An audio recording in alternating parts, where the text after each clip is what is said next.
చంద్రుడు కూడా లోకంలో ఎవ్వరూ చెయ్యరాని చెయ్యకూడని నోటితో ఉచ్చరించడానికి కూడా అయోగ్యమైనటువంటి భయంకరాతి భయంకరమైన పాపాన్ని చేశాడు. తారాచంద్రోపాఖ్యానం మీకు అందరికీ తెలుసు.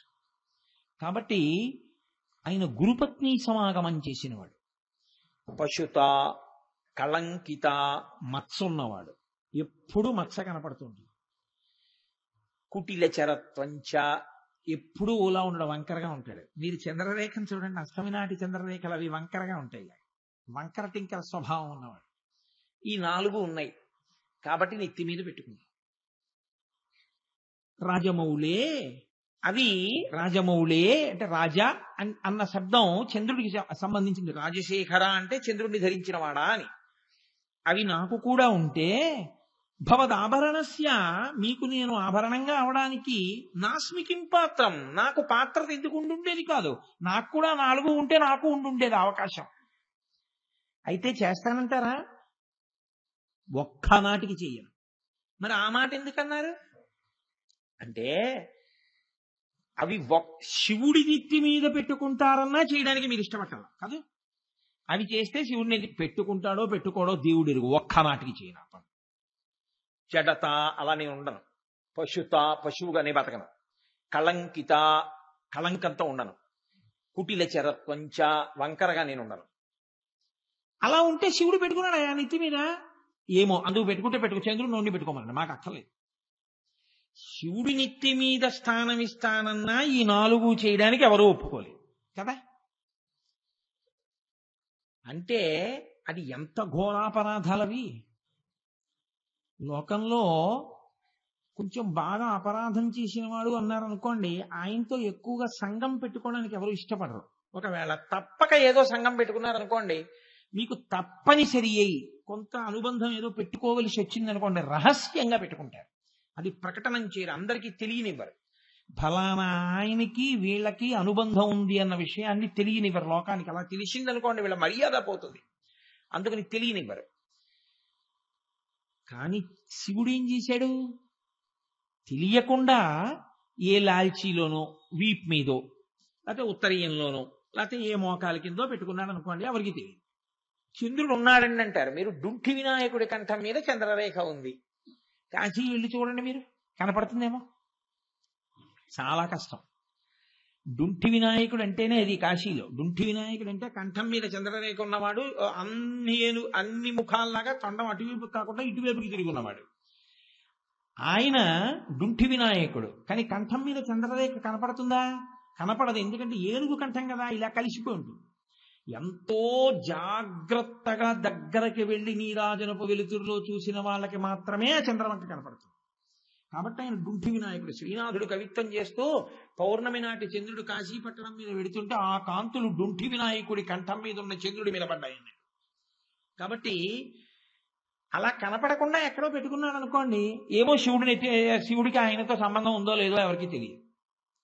అంటే అలాంటి వాటితో సంబంధం పెట్టుకోవడానికి ఇష్టపడక అందరిలాగే దూరంగా పెట్టడానికి సిద్ధమై ఉండేటటువంటి వాళ్ళల్లో శివుడు కూడా ఒకడు.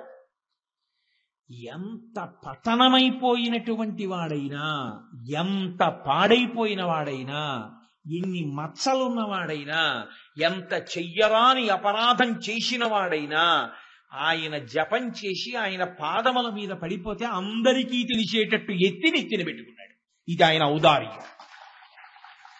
నువ్వు అంత తప్పులు చెయ్యమని కాదు, నువ్వెందుకు ఆయన కాళ్ళ మీద పడడానికి సంశయిస్తున్నావు? పతితపావనుడంటే పరమశివుడే. ఆయన కన్నా పతితపావనుడెవరు లోకంలో? ఇంకా మహానుభావుడు. ఇంత దోషం చేసిన చంద్రుణ్ణే నెత్తి మీద పెట్టుకుంటే దేనికి బెంగ పెట్టుకుంటున్నావు? ఏ తప్పు నువ్వు చేయకూడదో అవి నువ్వు చేసి ఉంటే శంకరుడి పాదాల మీద పడిపో చిత్తశుద్ధితో. త్రికరణ శుద్ధిగా ఆయన ముందు పడిపోయి క్షమార్పణ అడుగు. నెత్తి మీద పెట్టుకున్నాడు చంద్రుణ్ణి, నిన్ను కూడా పెట్టుకుంటాడు. ఏం బెంగ పెట్టుకోక్కర్లేదు. కానీ చెయ్యడం పడిపోవడం చేస్తే మాత్రం ఎక్కడ ఉంచాలో అక్కడ ఉంచుతాడు. ఇదే చివరిసారి నాకు బుద్ధి వచ్చిందని పడిపోతే మాత్రం నెత్తి మీద పెట్టుకోవడానికి ఆయన సిద్ధంగా ఉన్నాడు. రామచంద్రమూర్తి చూడండి రామాయణంలో యుద్ధకాండలో ప్రతిజ్ఞ చేస్తారు, సకృదేవ ప్రపన్నాయ తమాస్మీతి యాచతే అభయం సర్వభూతేభ్యో దదాంయే తద్వ్రతం మమ అంటారు. ఎవరైనా సరే నా దగ్గరికి వచ్చి రామా నేను నీవాడను అంటే చాలు, నేను వాడిని రక్షిస్తానంటారు. శంకరుడు ఇంకా ముందుకు వెళ్ళినవాడు. ఆయన అన్నాడు, ఎన్ని పాపములు చేసిన వాడైనా సరే నా దగ్గర పడిపోతే చాలు, నాకు నమస్కారం అని ఇలా భూమి మీద పడిపోతే చాలు, వాడిని ఎత్తి తల మీద పెట్టుకుంటానన్నాడు. ఇది ఈ చంద్రశేఖర అన్న నామం పరమశివుని యొక్క ఔదార్యాన్ని, ఆయన ఇవ్వలేనిది లేదు లోకంలో. అందుకే లోకంలో అన్నిటికన్నా కష్టసాధ్యమైన విషయం ఏమిటో తెలుసా అండి? మోక్షము అన్నమాట. చాలా తేలిగ్గా వాడేస్తాం కానీ ఏదో మోక్షం మోక్షం అని. మోక్షం అంత తేలికైన మాట ఏం కాదది. కానీ ఆ మోక్షమును కూడా ఎంతో తేలిగ్గా ఇవ్వడానికి ముందుకొచ్చిన వాడు ఎవరో తెలుసా అండి లోకంలో? పరమేశ్వరుడే. శశిశేఖర అన్న దాంట్లో శశి అంటే చంద్రుడు, శేఖర అంటే ఆయన యొక్క జటాజూటమునందు అలంకారముగా స్వీకరించినటువంటి వాడు, చంద్రుణ్ణి సిగపువ్వుగా ధరించినటువంటి వాడు అని. చంద్రుడికి శశిహి అని పేరు రావడానికి ఒక కారణం ఉంది. ఆయనలో మత్స ఒకటి ఉంటుంది. ఆ మత్స చూడ్డానికి ఒక కుందేలులా ఉంటుంది. అందుకని ఆయనకి శశాంకుడు అని ఒక పేరు చంద్రుడికి. సరే, అసలు చంద్రుణ్ణి దర్శనం చేసినటువంటి కవులు ఎన్ని రకాలుగానో అనుభూతుల్ని వ్యక్తం చేశారు. చంద్రుడి మీద కవిత్వం చెప్పనటువంటి కవి ఉండడు.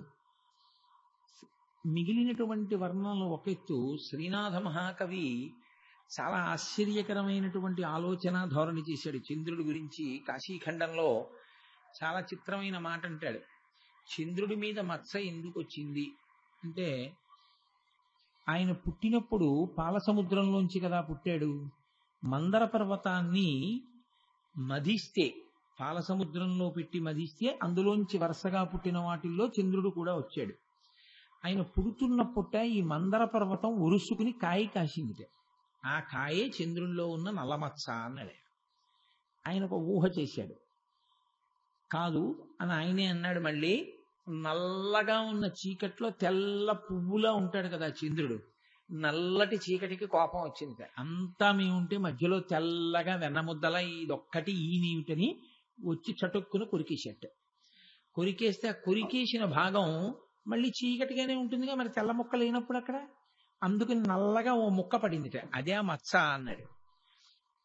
కాదు, ఆయన మూడో ఆలోచన చేస్తూ అన్నాడు, ఆయనకి 27 మంది భార్యల్లోనూ రోహిణి అంటే చాలా ప్రీతి. రోహిణిని ప్రియమార కౌగిలించుకున్నప్పుడు ఆవిడ శరీరమునకు అలదుకున్న కస్తూరి ఆయనకు అంటుకుంది, అందుకే నల్లటి మచ్చపడింది అన్నాడు. కాదు అని ఆయనే అన్నాడు, చంద్రబింబాన్ని చూసి రాహు తన కోరతో పొడిస్తే ఓ కన్నం పడింది, అందులోంచి వెనక ఉన్న నల్లని ఆకాశం కనపడుతోంది, అందుకని నల్లటి మచ్చపడింది అన్నాడు. ఆయనే అన్నాడు, కాదు, రాత్రి అయితే చక్రవాక పక్షులకి కళ్ళు కనపడవు, చంద్రోదయం అయితే విరహంతో వేదన పొందుతాయి, మళ్ళీ సూర్యోదయం అయితే వాటికి కళ్ళు కనపడతాయి. అందుకని మాకు ప్రియుడు ప్రియురాలు కలుసుకోకుండా రాత్రి అయితే కళ్ళు కనపడవు వాటికి, చంద్రుడు ఉదయిస్తే. మేము ఒండరులు కలుసుకోకుండా చేసి ఈ దుష్టచంద్రుడు ఉదయించాడు అన్న కోపంతో అవి చాలా ఎర్రటి చూపు ఆయన వంక చూసేట. ఆ ఎర్రటి చూపు చూసేటప్పుడు అగ్నిహోత్రంతో పాటు నల్లటి పొగొచ్చినట్టుగా నల్ల పొగొచ్చి చంద్రుడికి అంటుకుంది. అంటుకుంటే నల్లమచ్చ పడిందండి. సరే, ఇలా చిత్ర విచిత్రమైనటువంటి భావనలు ఎంతమంది ఎన్ని భావనలు చేశారో చంద్రబింబం మీద.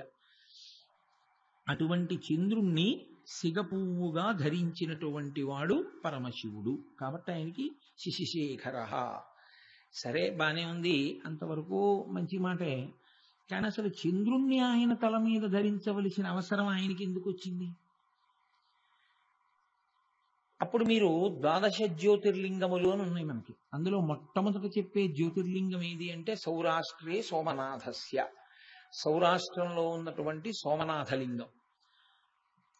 చంద్రుడు దక్ష ప్రజాపతి యొక్క 27 మంది కుమార్తెల్ని వివాహం చేసుకున్నాడు. వివాహం చేసుకున్నప్పుడు అలా ఒకరికన్నా ఎక్కువ మందిని స్వీకరిస్తే అది క్షత్రియుల సంప్రదాయం, దక్షిణ నాయకత్వం అంటారు.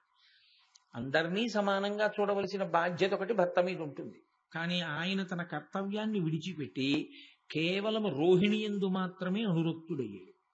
మరి మిగిలిన వాళ్ళు ఎవరికి చెప్పుకుంటారు? తండ్రి గారికి చెప్పుకున్నారు, నాన్నగారు మా అక్క చెల్లెళ్లలో ఒక రోహిణితోటే మా వారు ఉంటున్నారు, మిగిలిన వాళ్ళని ప్రేమతో ఆదరించట్లేదని. దక్ష ప్రజాపతి వచ్చి మందలించాడు అల్లుణ్ణి, తప్పయ్యా అలా ఉండకూడదు, 27 మందితోనూ సమానంగా ఉండు. తప్పకుండా మామయ్య గారు అన్నాడు. ఆయన వెళ్ళిపోయాడు. మళ్ళీ ఈయన రోహిణితోటే ఉంటున్నాడు. మళ్ళీ వెళ్ళి చెప్పారు దక్ష ప్రజాపతి. ఆయనకి ఆగ్రహం కలిగింది. నా మాట కాదంటావా అని. యుక్తాయుక్త విచక్షణ కోల్పోతే ఏమవుతుందండి, అల్లుడిని శపిస్తే ఏమవుతుందని కూడా చూడకుండా ఆయన అల్లుడికి శాపవాక్కిచ్చాడు. నీవు క్షయవ్యాధిని పొందుతావు, పొంది ఆ క్షయవ్యాధి వలన నశించిపోతావు. ఇప్పుడు ఆయన బ్రహ్మగారి దగ్గరికి వెళ్ళి ఏడిచాడు. మా మామగారు ప్రజాపతి మహానుభావుడు, నా మీద ఇలా శాపవాక్కు విడిచిపెట్టాడు, ఏం చేయమంటావని అడిగాడు. అడిగితే ఆయన అన్నాడు, లోకంలో మృత్యువు రాకుండా చూడగలిగినటువంటి శక్తి ఉన్నవాడు పరమేశ్వరుడు ఒక్కడే. అందుకే ఇప్పటికీ మీరు చూశారో లేదో, ఉజ్జయిన్ క్షేత్రంలో మహాకాళలింగము అని ఉంటుంది. దానికి ప్రతిరోజు శవభస్మాభిషేకము అని చేస్తారు. తెల్లవారుజామున అప్పుడే కాల్చినటువంటి శవం తాలూకా భస్మని కాపాలికులు తీసుకొస్తారు. తీసుకొస్తే మేమందరం కలిసి వెళ్ళాం, అప్పుడు చూసాం చాలా మంది. దాన్ని ఒక పల్చటి బట్టలో కట్టి పరమశివలింగం మీద ఆ మూట కొడుతూ అభిషేకం చేస్తారు శవభస్మతో. ఆ అభిషేకాన్ని ఎవరు చూస్తారో వాళ్ళకి అపమృత్యు దోషం పోతుంది.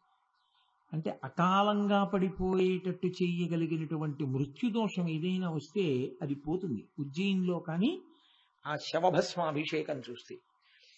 కాబట్టి ఆయన కాలకాలుడు, ఆయన మృత్యువుకి మృత్యువు. కాబట్టి ఆయనని నమ్ముకున్న వాళ్ళకి, ఆయన అనుగ్రహం పొందిన వాడికి అపమృత్యువు గ్రసించడు. అందుకని నువ్వు వెళ్ళి పరమశివుడి యొక్క అనుగ్రహాన్ని పొందు అన్నాడు. ఇప్పుడు ఆయన ప్రభాస తీర్థానికి వచ్చి సౌరాష్ట్రంలో అక్కడ ఒక కుండాన్ని ఏర్పాటు చేసి అందులో శివలింగాన్ని ఆవాహన చేసి ఆయన కొన్ని కోట్ల పర్యాయములు పరమశివ మంత్రాన్ని జపం చేశాడు. సంప్రీతుడైనటువంటి పరమశివుడు అక్కడ ప్రత్యక్షమయ్యారు. ఆయన తన గోడు చెప్పుకున్నాడు. శంకరుడు చాలా గొప్ప ఆలోచన చేస్తుంటాడు. ఆయన అన్నాడు, ఇప్పుడు నేను నిన్ను పూర్ణంగా రక్షించేస్తే మీ మామగారి మాట వ్యర్థమైపోతుంది. అంత తపశ్శాలి మాట వ్యర్థమైపోతే తపస్సు అన్న మాటకు అర్థం ఉండదు ఇంకా.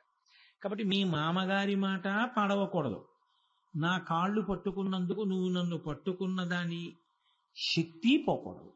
మధ్య మార్గం ఒకటి చెప్తాను.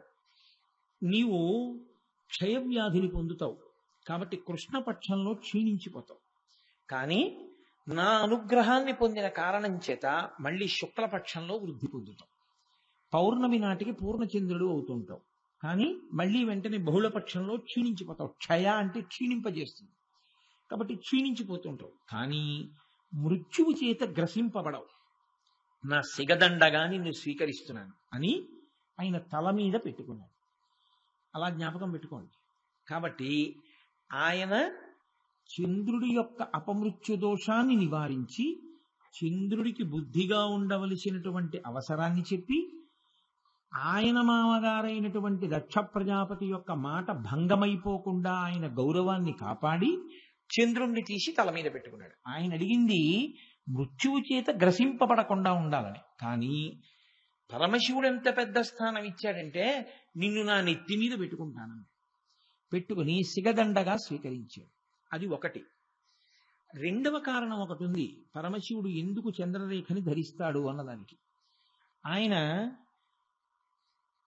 పార్వతీదేవి ఒకానొకప్పుడు దాక్షాయిణి అన్న పేరుతో ఉన్నప్పుడు దక్ష ప్రజాపతి చేసినటువంటి ఉద్ధతితో కూడిన కార్యం పట్ల వ్యగ్రత కలిగినటువంటి మనస్సు పొందినదై శరీరాన్ని విడిచిపెట్టింది. విడిచిపెడితే పరమేశ్వరుడు తన జటాజూటంలోంచి ఒక జట తీసి అక్కడ ఉన్నటువంటి అరుగు కేసి కొట్టాడు. ఆ వ్యగ్రతతో కొట్టడం వల్ల అందులోంచి వీరభద్రుడు ఉదయించాడు.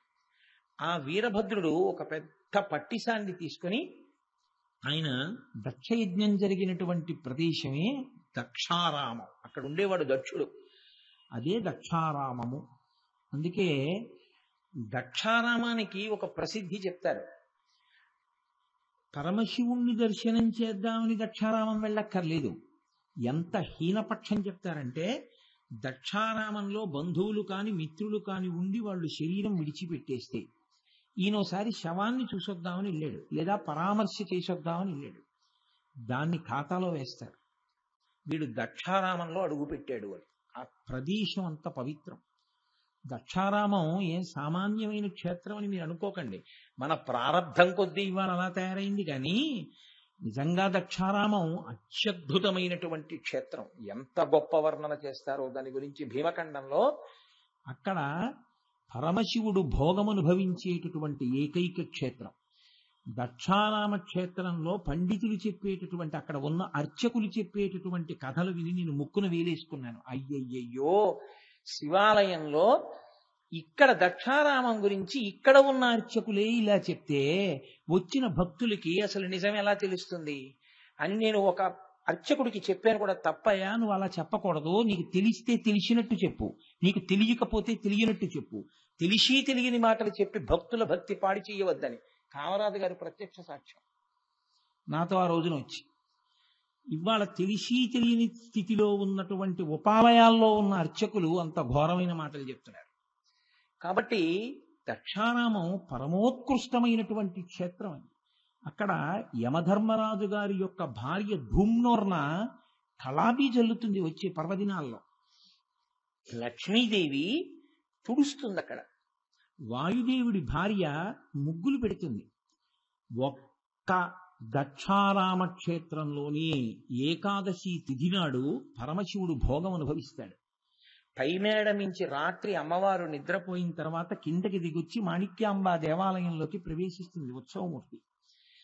అంటే సానివాడ ప్రవేశము అంటారు దాన్ని. అంటే అంత భోగం అనుభవిస్తాడు శివుడు. అందుకే భోగం కావాలన్నా ఐశ్వర్యం కావాలన్నా దక్షారామం తప్పకుండా వెళ్ళండి అంటారు. అంత గొప్ప క్షేత్రం దక్షారామం.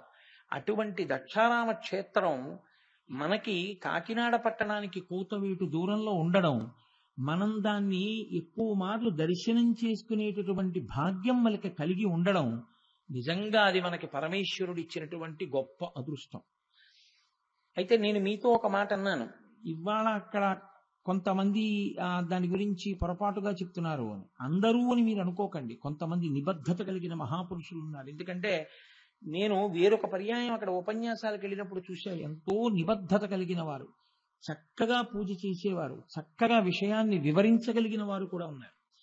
కానీ ఏ ఒక్కరు క్షేత్రంలోకి వెళ్ళిన తర్వాత తప్పుగా అక్కడ విషయాల్ని చెప్పినా భక్తులు అవే నిజం అనుకుంటారు. అది ప్రమాదంతో కూడుకున్నటువంటి విషయం. సరే, నేను మీతో ఎందుకు ప్రస్తావన చేయవలసి వచ్చింది ఈ విషయాన్ని అంటే, శంకరుడు దక్షారామ క్షేత్రంలోకి వీరభద్రుణ్ణి పంపించాడు. అక్కడే దక్ష ప్రజాపతి ఉండేవాడు. అక్కడే చేశాడు యజ్ఞాన్ని. అక్కడే దాక్షాయిణి శరీరాన్ని విడిచిపెట్టింది.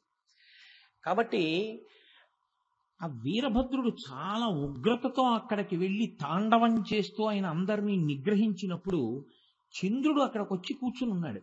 కానీ ఈయన వీరావేశంతో చంద్రుణ్ణి కింద పడేసి ఆయన శరీరాన్నంతటినీ తొక్కేశాడు. తొక్కేస్తే ఆయన పరమశివుడికి మొరపెట్టుకున్నాడు, ఈశ్వర, నేనేమీ తప్పు చేయలేదు, నేను ఒక్క మాటం లేదు, కానీ నన్ను కింద పడేసి ఇలా తొక్కేశావు అన్నాడు.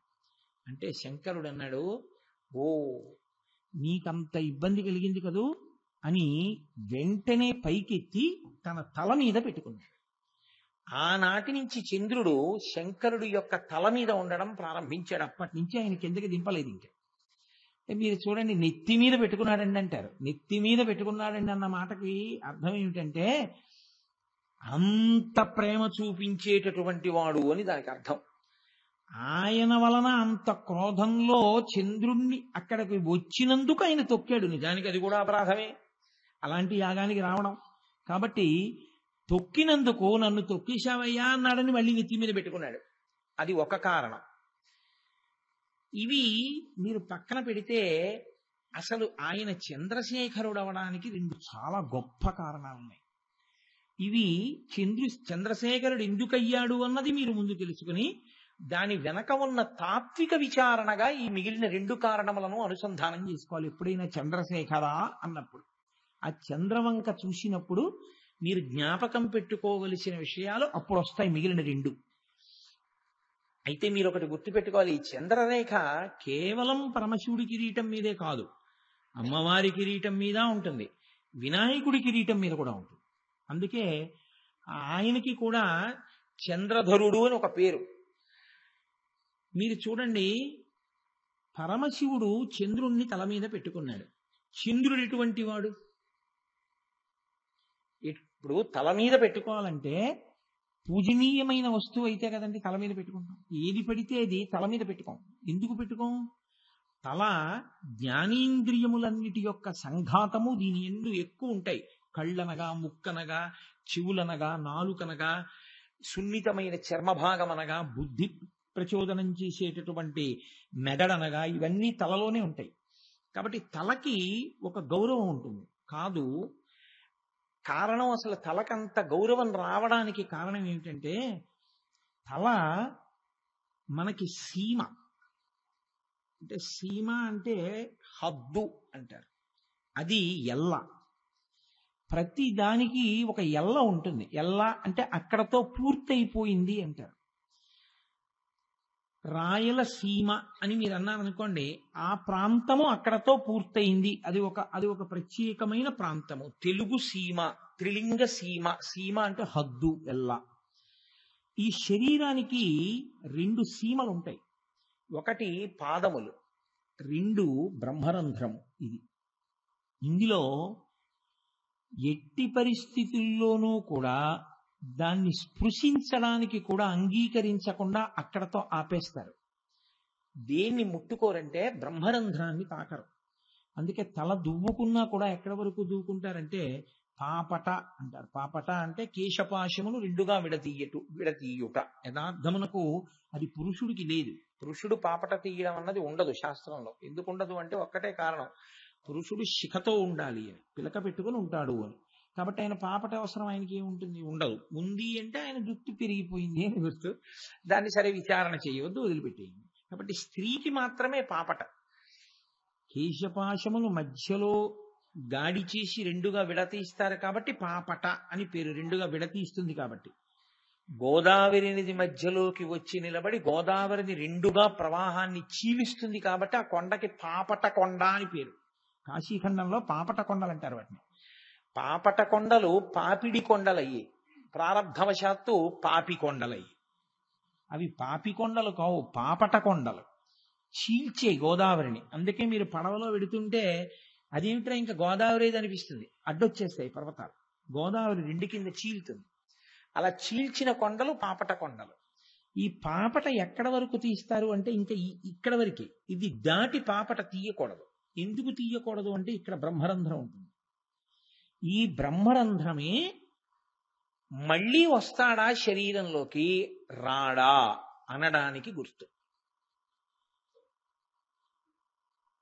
అది చిట్లి వెళ్ళిపోయాడు అనుకోండి, ఇక రాడని గుర్తు. అది చిట్లకుండా చిట్లే వరకు వీళ్ళు శ్మశానంలో ఉండొచ్చారనుకోండి, మళ్ళీ వస్తాడని గుర్తు. పాపం ఎలాగో ఆయన చిట్ల కొట్టుకునంటే బదల కొట్టుకుని కాదు, యోగ మార్గంలో ఉత్క్రమణం జరగాలి. ఊర్ధ్వరేతస్కుడై ప్రాణోత్క్రమణం పైకి విడుతూ దీన్ని చిట్ల కొట్టుకుని పైకి ఎడుతుంది. అలా విడితే పునర్జన్మ లేదు. ఆయన ఈశ్వరుడు ఎందుకు కలిసిపోయాడని గుర్తు. బ్రహ్మరంధ్రం పగలలేదు, అధోముఖంగా వెళ్ళిపోయాడని గుర్తు. కాబట్టి ఏదో ఒక ఉపాధిలోకి వస్తాడు. అది కుక్కో, పందో, పిల్లో, నల్లో, మనిషో ఏమో మనకి తెలియదు. వస్తాడు జీవుడు. అంటే పాపపుణ్యములున్నాయి, అనుభవిస్తాడని గుర్తు. కాబట్టి ఇది పవిత్రమైన హద్దు, ఇది పవిత్రమైనటువంటి సీమ. మనుష్య శరీరంలో ఇది అత్యంత పవిత్రమైనటువంటి హద్దుగా చెప్తారు. అందుకే నెత్తి మీద చేపెట్టకండి, నెత్తి మీద చేపెట్టకండి అంటుంటారు. బ్రహ్మరంధ్రమును కాపాడుకుంటూ ఉంటారు. అయితే నమస్కారం దేనికి? శిరస్సు కాదు. ఇప్పుడు ఉపన్యాసం చెప్తే భావ ప్రచోదనం అంతా దేంట్లోంచి? తలలోంచి. మాట్లాడుతున్నది ఇది నోరు. నేను ఉపన్యాసం చెప్పి ఇలా వెళ్ళిపోతుంటే నా తలకి ఇలా ఎవరైనా అంటారా? ఎవరనరు. నా కాళ్ళకి నమస్కారం చేస్తారు. అది ఎందుకు అలాగా? నా తలకి కదా చెయ్యాలి. ఉపన్యాసం అంతా వినేటప్పుడు నా ముఖం చూడటమా? నమస్కారం చేసేటప్పుడు నా కాళ్ళకి నమస్కారం చేయడమా? ఏమిటి నా తల చేసుకున్న ప్రారంభం? కాదు. దానికి రహస్యం ఏమిటో తెలుసండి. ఇక్కడ మీరు అవలంబించేటటువంటి భక్తితో కూడిన ఆలోచన పరంపరల యొక్క శక్తి పాదముల యందున్న నాడులలో చేరుతుంది. అందుకని పాదములకు నమస్కారం. అయితే మీకు నేను ఒక రహస్యం చెప్తాను, ఎలా మైక్లో. ఏమా రహస్యం అంటే, ఎప్పుడూ నమస్కారం పాదాలు ముట్టుకుని చేయకూడదు. పాదాలు ముట్టుకుని చేస్తే ఎక్కువగా మీ తేజస్సే క్షీణించిపోయే అవకాశం ఉంది. కాబట్టి పాదములు ముట్టుకుని ఎప్పుడూ నమస్కారం చేయకూడదు. అసలు చాలా శ్రేష్టమైన మార్గం మీకు చెప్తున్నాను.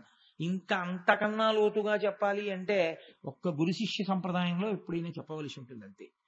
కాబట్టి పాదములను స్పృశించి నమస్కారం చేయకూడదు. పాదములకు దూరంగా ఉండి నమస్కారం చేయాలి. అలా నిలబడితే దాని ముందున్నటువంటి నేలకి నమస్కారం చెయ్యాలి తప్ప పాదములు ముట్టుకుని నమస్కారం చేయడం ఎప్పుడూ మంచిది కాదు. పాదములు ముట్టుకోవడానికి మీ తల ఆ పాదముల దగ్గర వంగితే ఆయన ఏం చేస్తారు?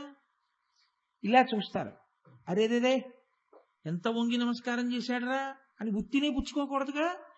మీరు నమస్కారం చేస్తే ఏమవుతుందో తెలుసా అండి?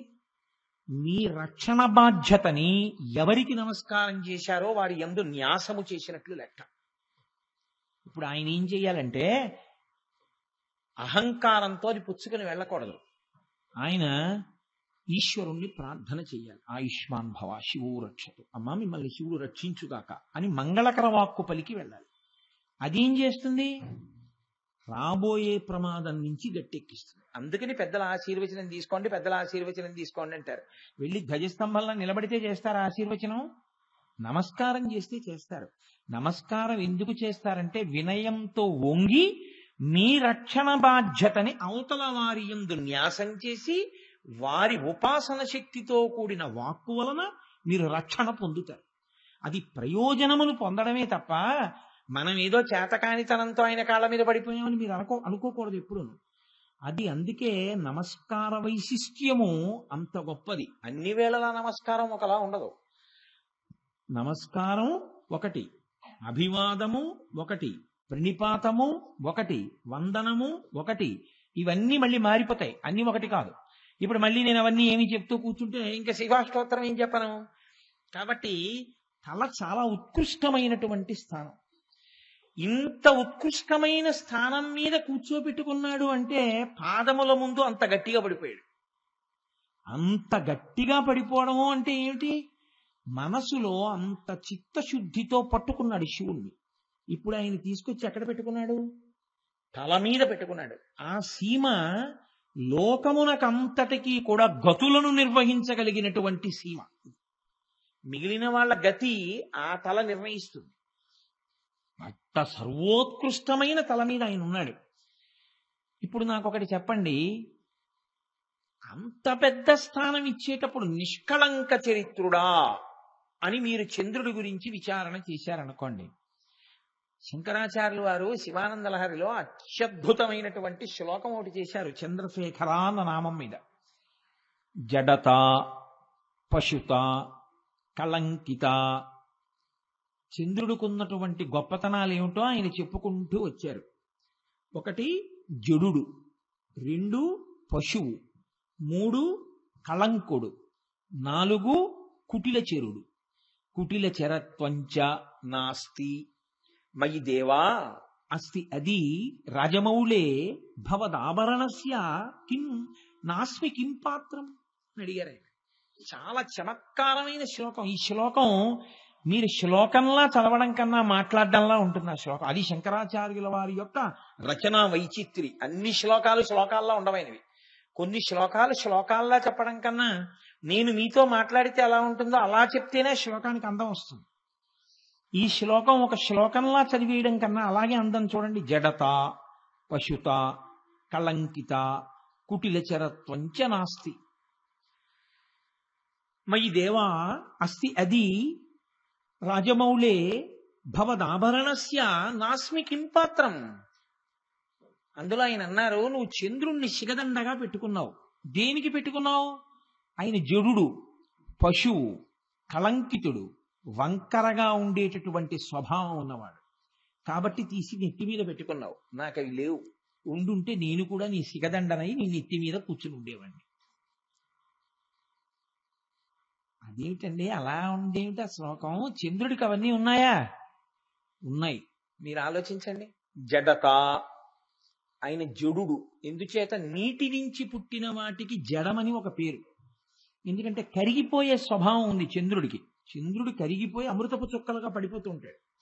అలా కరిగిపోయే స్వభావం ఉండి మనసు కరగచ్చు, శరీరమే కరిగిపోతుంటే జడత్వం కాదది ఇంకా. కాబట్టి కరిగిపోయే స్వభావం ఉన్నటువంటి చంద్రుడు జడుడు, నీటిలోంచి పుట్టాడు, పాలసముద్రంలోంచి. నేను అటువంటి వాడిని కాను. నా శరీరం కరిగిపోవడం ఏం లేదు. శరీరము బ్రతికి ఉండగా క్షీణించిపోవచ్చు. అంటే ఇవాళ ఉన్న పటుత్వం ఇంకొక 20 ఏళ్ల తర్వాత ఉండకపోవచ్చు. కానీ వేళ్ళు ముక్కల ముక్కల కింద ఊడి పడిపోతున్నాయి అనుకోండి, అది చాలా భయంకరమైనటువంటి వ్యాధి కదండి, కుష్ఠవ్యాధి అంటారు. అందుకని ఊడి ఊడి పడిపోకూడదు. ఊడి ఊడి పడిపోతే జడమైపోయింది, అంటే స్పర్శ లేకుండా పోతే జడమైపోతూ ఉంటుంది, ముక్కల కింద ఊడి పడిపోతూ ఉంటుంది. కాబట్టి జడత, చంద్రుడు అలా కరిగిపోతూ ఉంటాడు.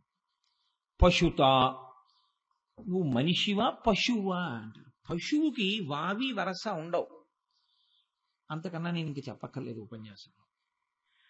చంద్రుడు కూడా లోకంలో ఎవ్వరూ చెయ్యరాని, చెయ్యకూడని, నోటితో ఉచ్చరించడానికి కూడా అయోగ్యమైనటువంటి భయంకరాతి భయంకరమైన పాపాన్ని చేశాడు.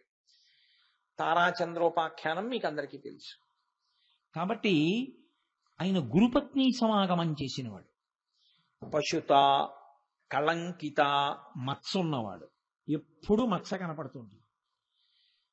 కుటిల చరత్వంచ, ఎప్పుడూ ఓలా ఉండడం, వంకరగా ఉంటాడు. మీరు చంద్రరేఖను చూడండి, అష్టమి నాటి చంద్రరేఖలు అవి వంకరగా ఉంటాయి. వంకర టింకర స్వభావం ఉన్నవాడు. ఈ 4 ఉన్నాయి కాబట్టి నెత్తి మీద పెట్టుకుంది. రాజమౌళే, అవి రాజమౌళే అంటే రాజా అన్న శబ్దం చంద్రుడికి సంబంధించింది. రాజశేఖర అంటే చంద్రుడిని ధరించిన వాడా అని. అవి నాకు కూడా ఉంటే భవదాభరణస్య, మీకు నేను ఆభరణంగా అవడానికి నాస్మికిం పాత్రం, నాకు పాత్రత ఎందుకు ఉండుండేది కాదు. నాకు కూడా 4 ఉంటే నాకు ఉండుండేది అవకాశం. అయితే చేస్తానంటారా?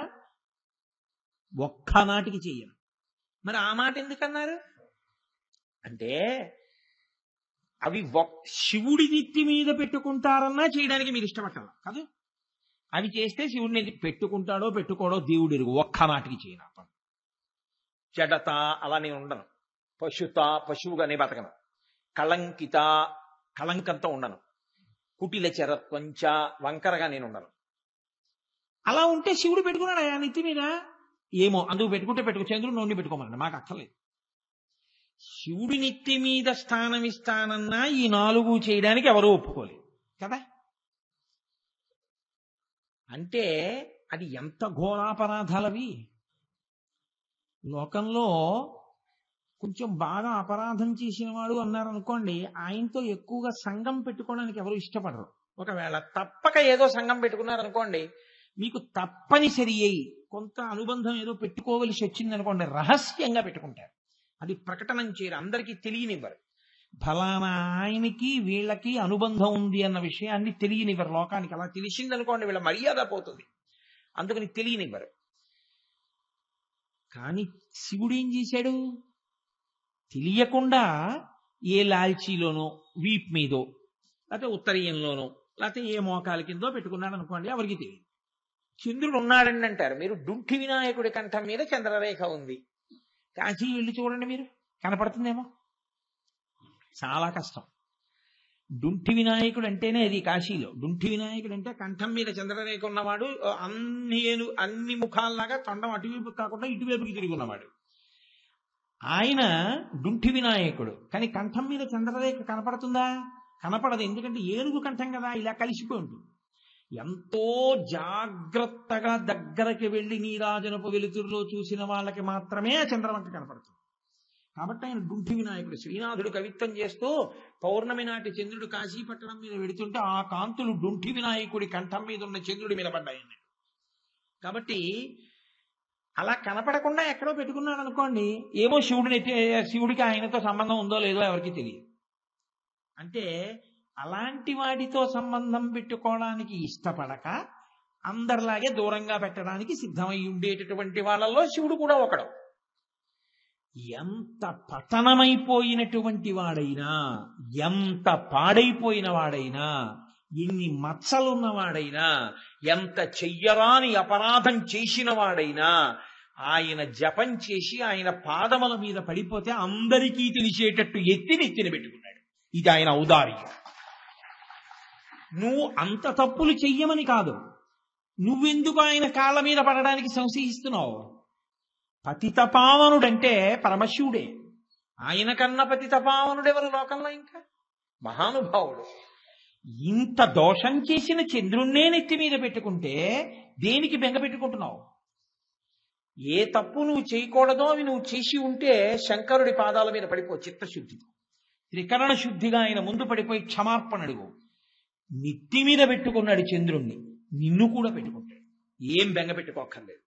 కానీ చెయ్యడం పడిపోవడం చేస్తే మాత్రం ఎక్కడ ఉంచాలో అక్కడ ఉంచుతాడు. ఇదే చిట్ట చివరిసారి నాకు బుద్ధి వచ్చిందని పడిపోతే మాత్రం నెత్తి మీద పెట్టుకోవడానికి ఆయన సిద్ధంగా ఉన్నాడు. రామచంద్రమూర్తి చూడండి, రామాయణంలో యుద్ధకాండలో ప్రతిజ్ఞ చేస్తారు. సకృదేవ ప్రపన్నాయ తవాస్మీతి యాచతే అభయం సర్వభూతేభ్యో దదాంయే తద్వ్రతం మమ అంటారు. ఎవరైనా సరే నా దగ్గరికి వచ్చి రామా నేను నీవాడను అంటే చాలు, నేను వాడిని రక్షిస్తానంటారు. శంకరుడు ఇంకా ముందుకు వెళ్ళినవాడు. ఆయన అన్నాడు, ఎన్ని పాపములు చేసిన వాడైనా సరే నా దగ్గర పడిపోతే చాలు, నాకు నమస్కారం అని ఇలా భూమి మీద పడిపోతే చాలు, వాడిని ఎత్తి తల మీద పెట్టుకుంటానన్నాడు. ఇది ఈ చంద్రశేఖర అన్న నామం పరమశివుని యొక్క ఔదార్యాన్ని, ఆయన ఇవ్వలేనిది లేదు లోకంలో. అందుకే లోకంలో అన్నిటికన్నా కష్టసాధ్యమైన విషయం ఏమిటో తెలుసా అండి? మోక్షము అన్నమాట. చాలా తేలిగ్గా వాడేస్తాం కానీ ఏదో మోక్షం అని. మోక్షం అంత తేలికైన మాట ఏం కాదది. కానీ ఆ మోక్షమును కూడా ఎంతో తేలిగ్గా ఇవ్వడానికి ముందుకొచ్చిన వాడు ఎవరో తెలుసా అండి లోకంలో? పరమేశ్వరుడే. ఎందుకనంటే ఆయన దగ్గరికి వెళ్ళి ఒక మాట అడిగారు, అయ్యా మాకు మోక్షం కావాలి అంటే సులభమైన మార్గం ఏదైనా చెప్పండి, కలియుగంలో పుడుతున్నాం, మేము ఏం చేస్తే మాకు మోక్షం వస్తుందని అడిగారు. ఆయన అన్నాడు, ఒక పని చేయండి, దర్శనాదభ్రసదసి, చిదంబరం వెళ్ళి దర్శనం చేయండి, మోక్షం ఇస్తానన్నాడు. చిదంబరం వెళ్ళి దర్శనం చేస్తే మోక్షం వస్తే చిదంబరం వెళ్ళి దర్శనం చేసుకోవడం చాలా తేలిక కదండి. అక్కడే ఉంది ఇబ్బంది అంతా. ఎందుకో తెలుసా? చిదంబరం మీరు వెళ్ళారనుకోండి శివలింగ దర్శనానికి, ఓ పెద్ద తెర ఒకటి ఉంటుంది. తెర తీస్తారు, శివలింగ దర్శనం అవుతుంది, అందరూ సిద్ధంగా ఉండండి అంటారు. అందరూ గబగబా వేళ్ల మీద నిలబడి ఇలా తలలు ఎత్తి చూస్తూ ఉంటారు. ఓసారి ఆ తెర ఇలా తీస్తారు. తీసేటప్పటికి ఓ గోడ ఒకటి ఉంటుంది, అక్కడ గోడకి ఇలా మారేడు దళాల దండలు వేసి ఉంటాయి.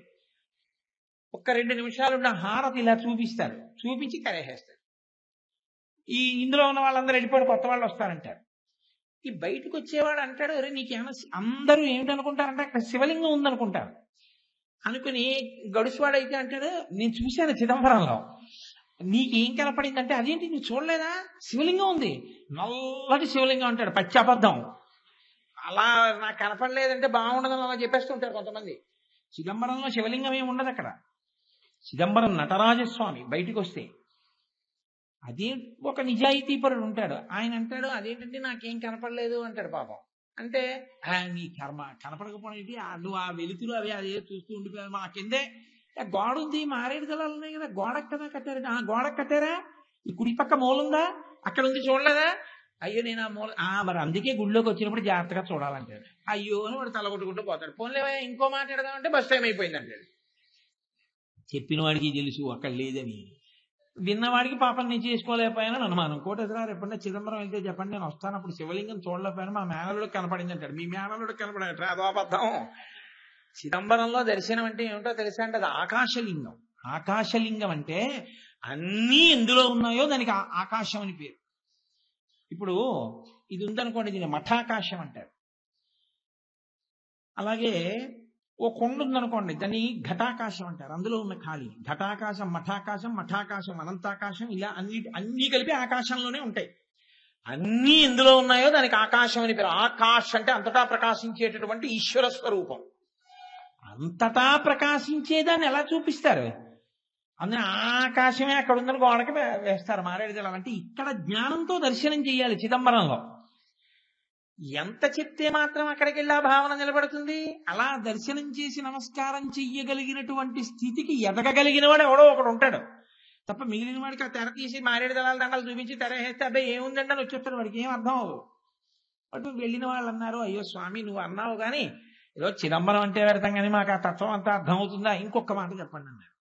దర్శనాదభ్రసదసి జననాత్ కమలాలయే. తిరువారూరులో పుడితే మోక్షం ఇస్తానన్నాడు. చాలా సంతోషం స్వామి, కృతజ్ఞతలని కొంచెం బయటికి వెళ్ళిపోయారు. వెళ్ళిపోయిన తర్వాత వాడు అన్నాడు, నీ మొహం ఎట్సా పుట్టడం నీ చేతిలో ఉందా నా చేతిలో ఉందా? అమ్మ ఎక్కడ ఉంటే అక్కడ పడతావు, విమానంలో ఉంటే విమానంలో పడతావు, రైల్లో ఉంటే రైల్లో పడతావు, బస్సులో ఉంటే బస్సులో పడతావు, కాకినాడలో ఉంటే కాకినాడలో పడతావు, కాశీ విడితే కాశీలో పడతావు. అమ్మప్పటికి కమలాలయంలో ఉండద్దు తిరువారూరులో? ప్రతి గర్భిణీ స్త్రీ తిరువారూరు వెళ్ళి కూర్చుంటుందా పురిటికి? ఎలా కుదురుతుంది?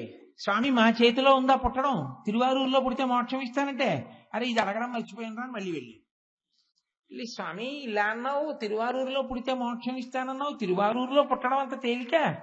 ఇంకో మాట చెప్పు. ఆయన అన్నాడు, జననాత్ కమలాలయే కాశ్యాంతు మరణాన్ముక్తి. పూని ఒక వయసు వచ్చిన తర్వాత ఇంకా బాధ్యతలన్నీ అయిపోయాయి అని నువ్వు అనుకున్న తర్వాత కాశీ విడిపోయి ఉంటావా? కాశీలో ప్రాణం విడిచిపెట్టి మోక్షం ఇచ్చేస్తాను. నువ్వు ఏం చేయకపోలే.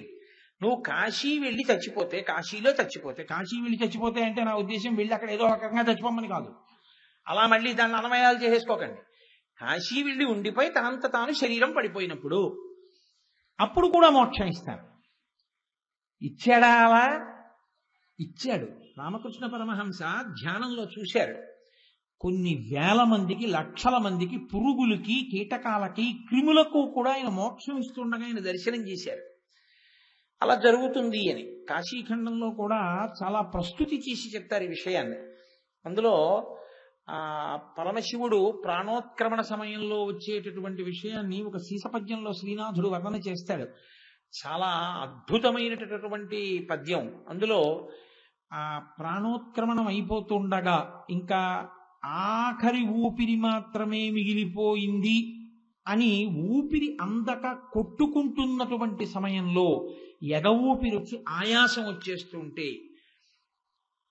పాలిండ్లు కదలంగ పసిడి పయ్యద వీచు అచలాధిపుని కూర్మి ఆడుబిడ్డ. ఎప్పుడో చదివిన పద్యం, దాన్ని స్ఫురణలోకి తెచ్చుకోవడానికి ఈశ్వరానుగ్రహం.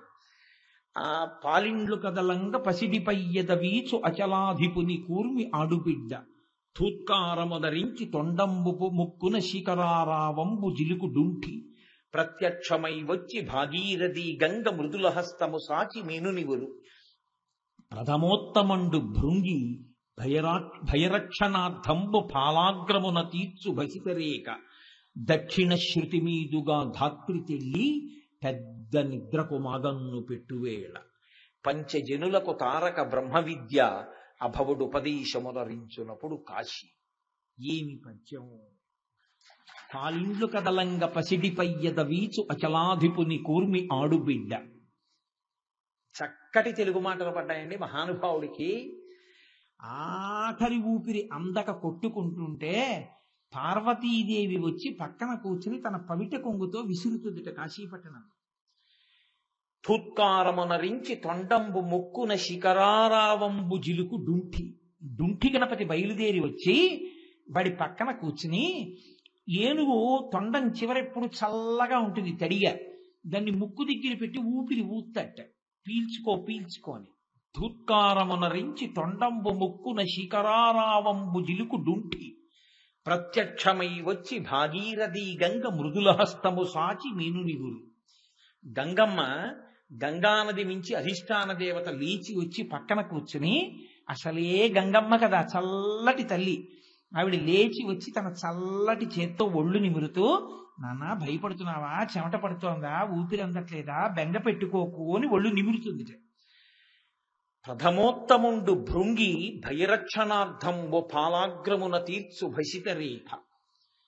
భృంగి ప్రథమ గణాల్లో ఆయన ఒక గొప్ప స్థితిని పొందినవాడు. మిగిలిన ప్రమదగణాలు వేరు, భృంగి వేరు. నాకు ఎప్పుడైనా భృంగిని చూడాలి అని ఉండేది, బలమైన కోరిక. ఎక్కడైనా భృంగి కనపడతాడా అని.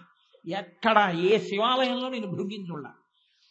ఆఖరికి నా అదృష్టవశాత్తు భృంగిని కాంచీపురంలో చూశాను.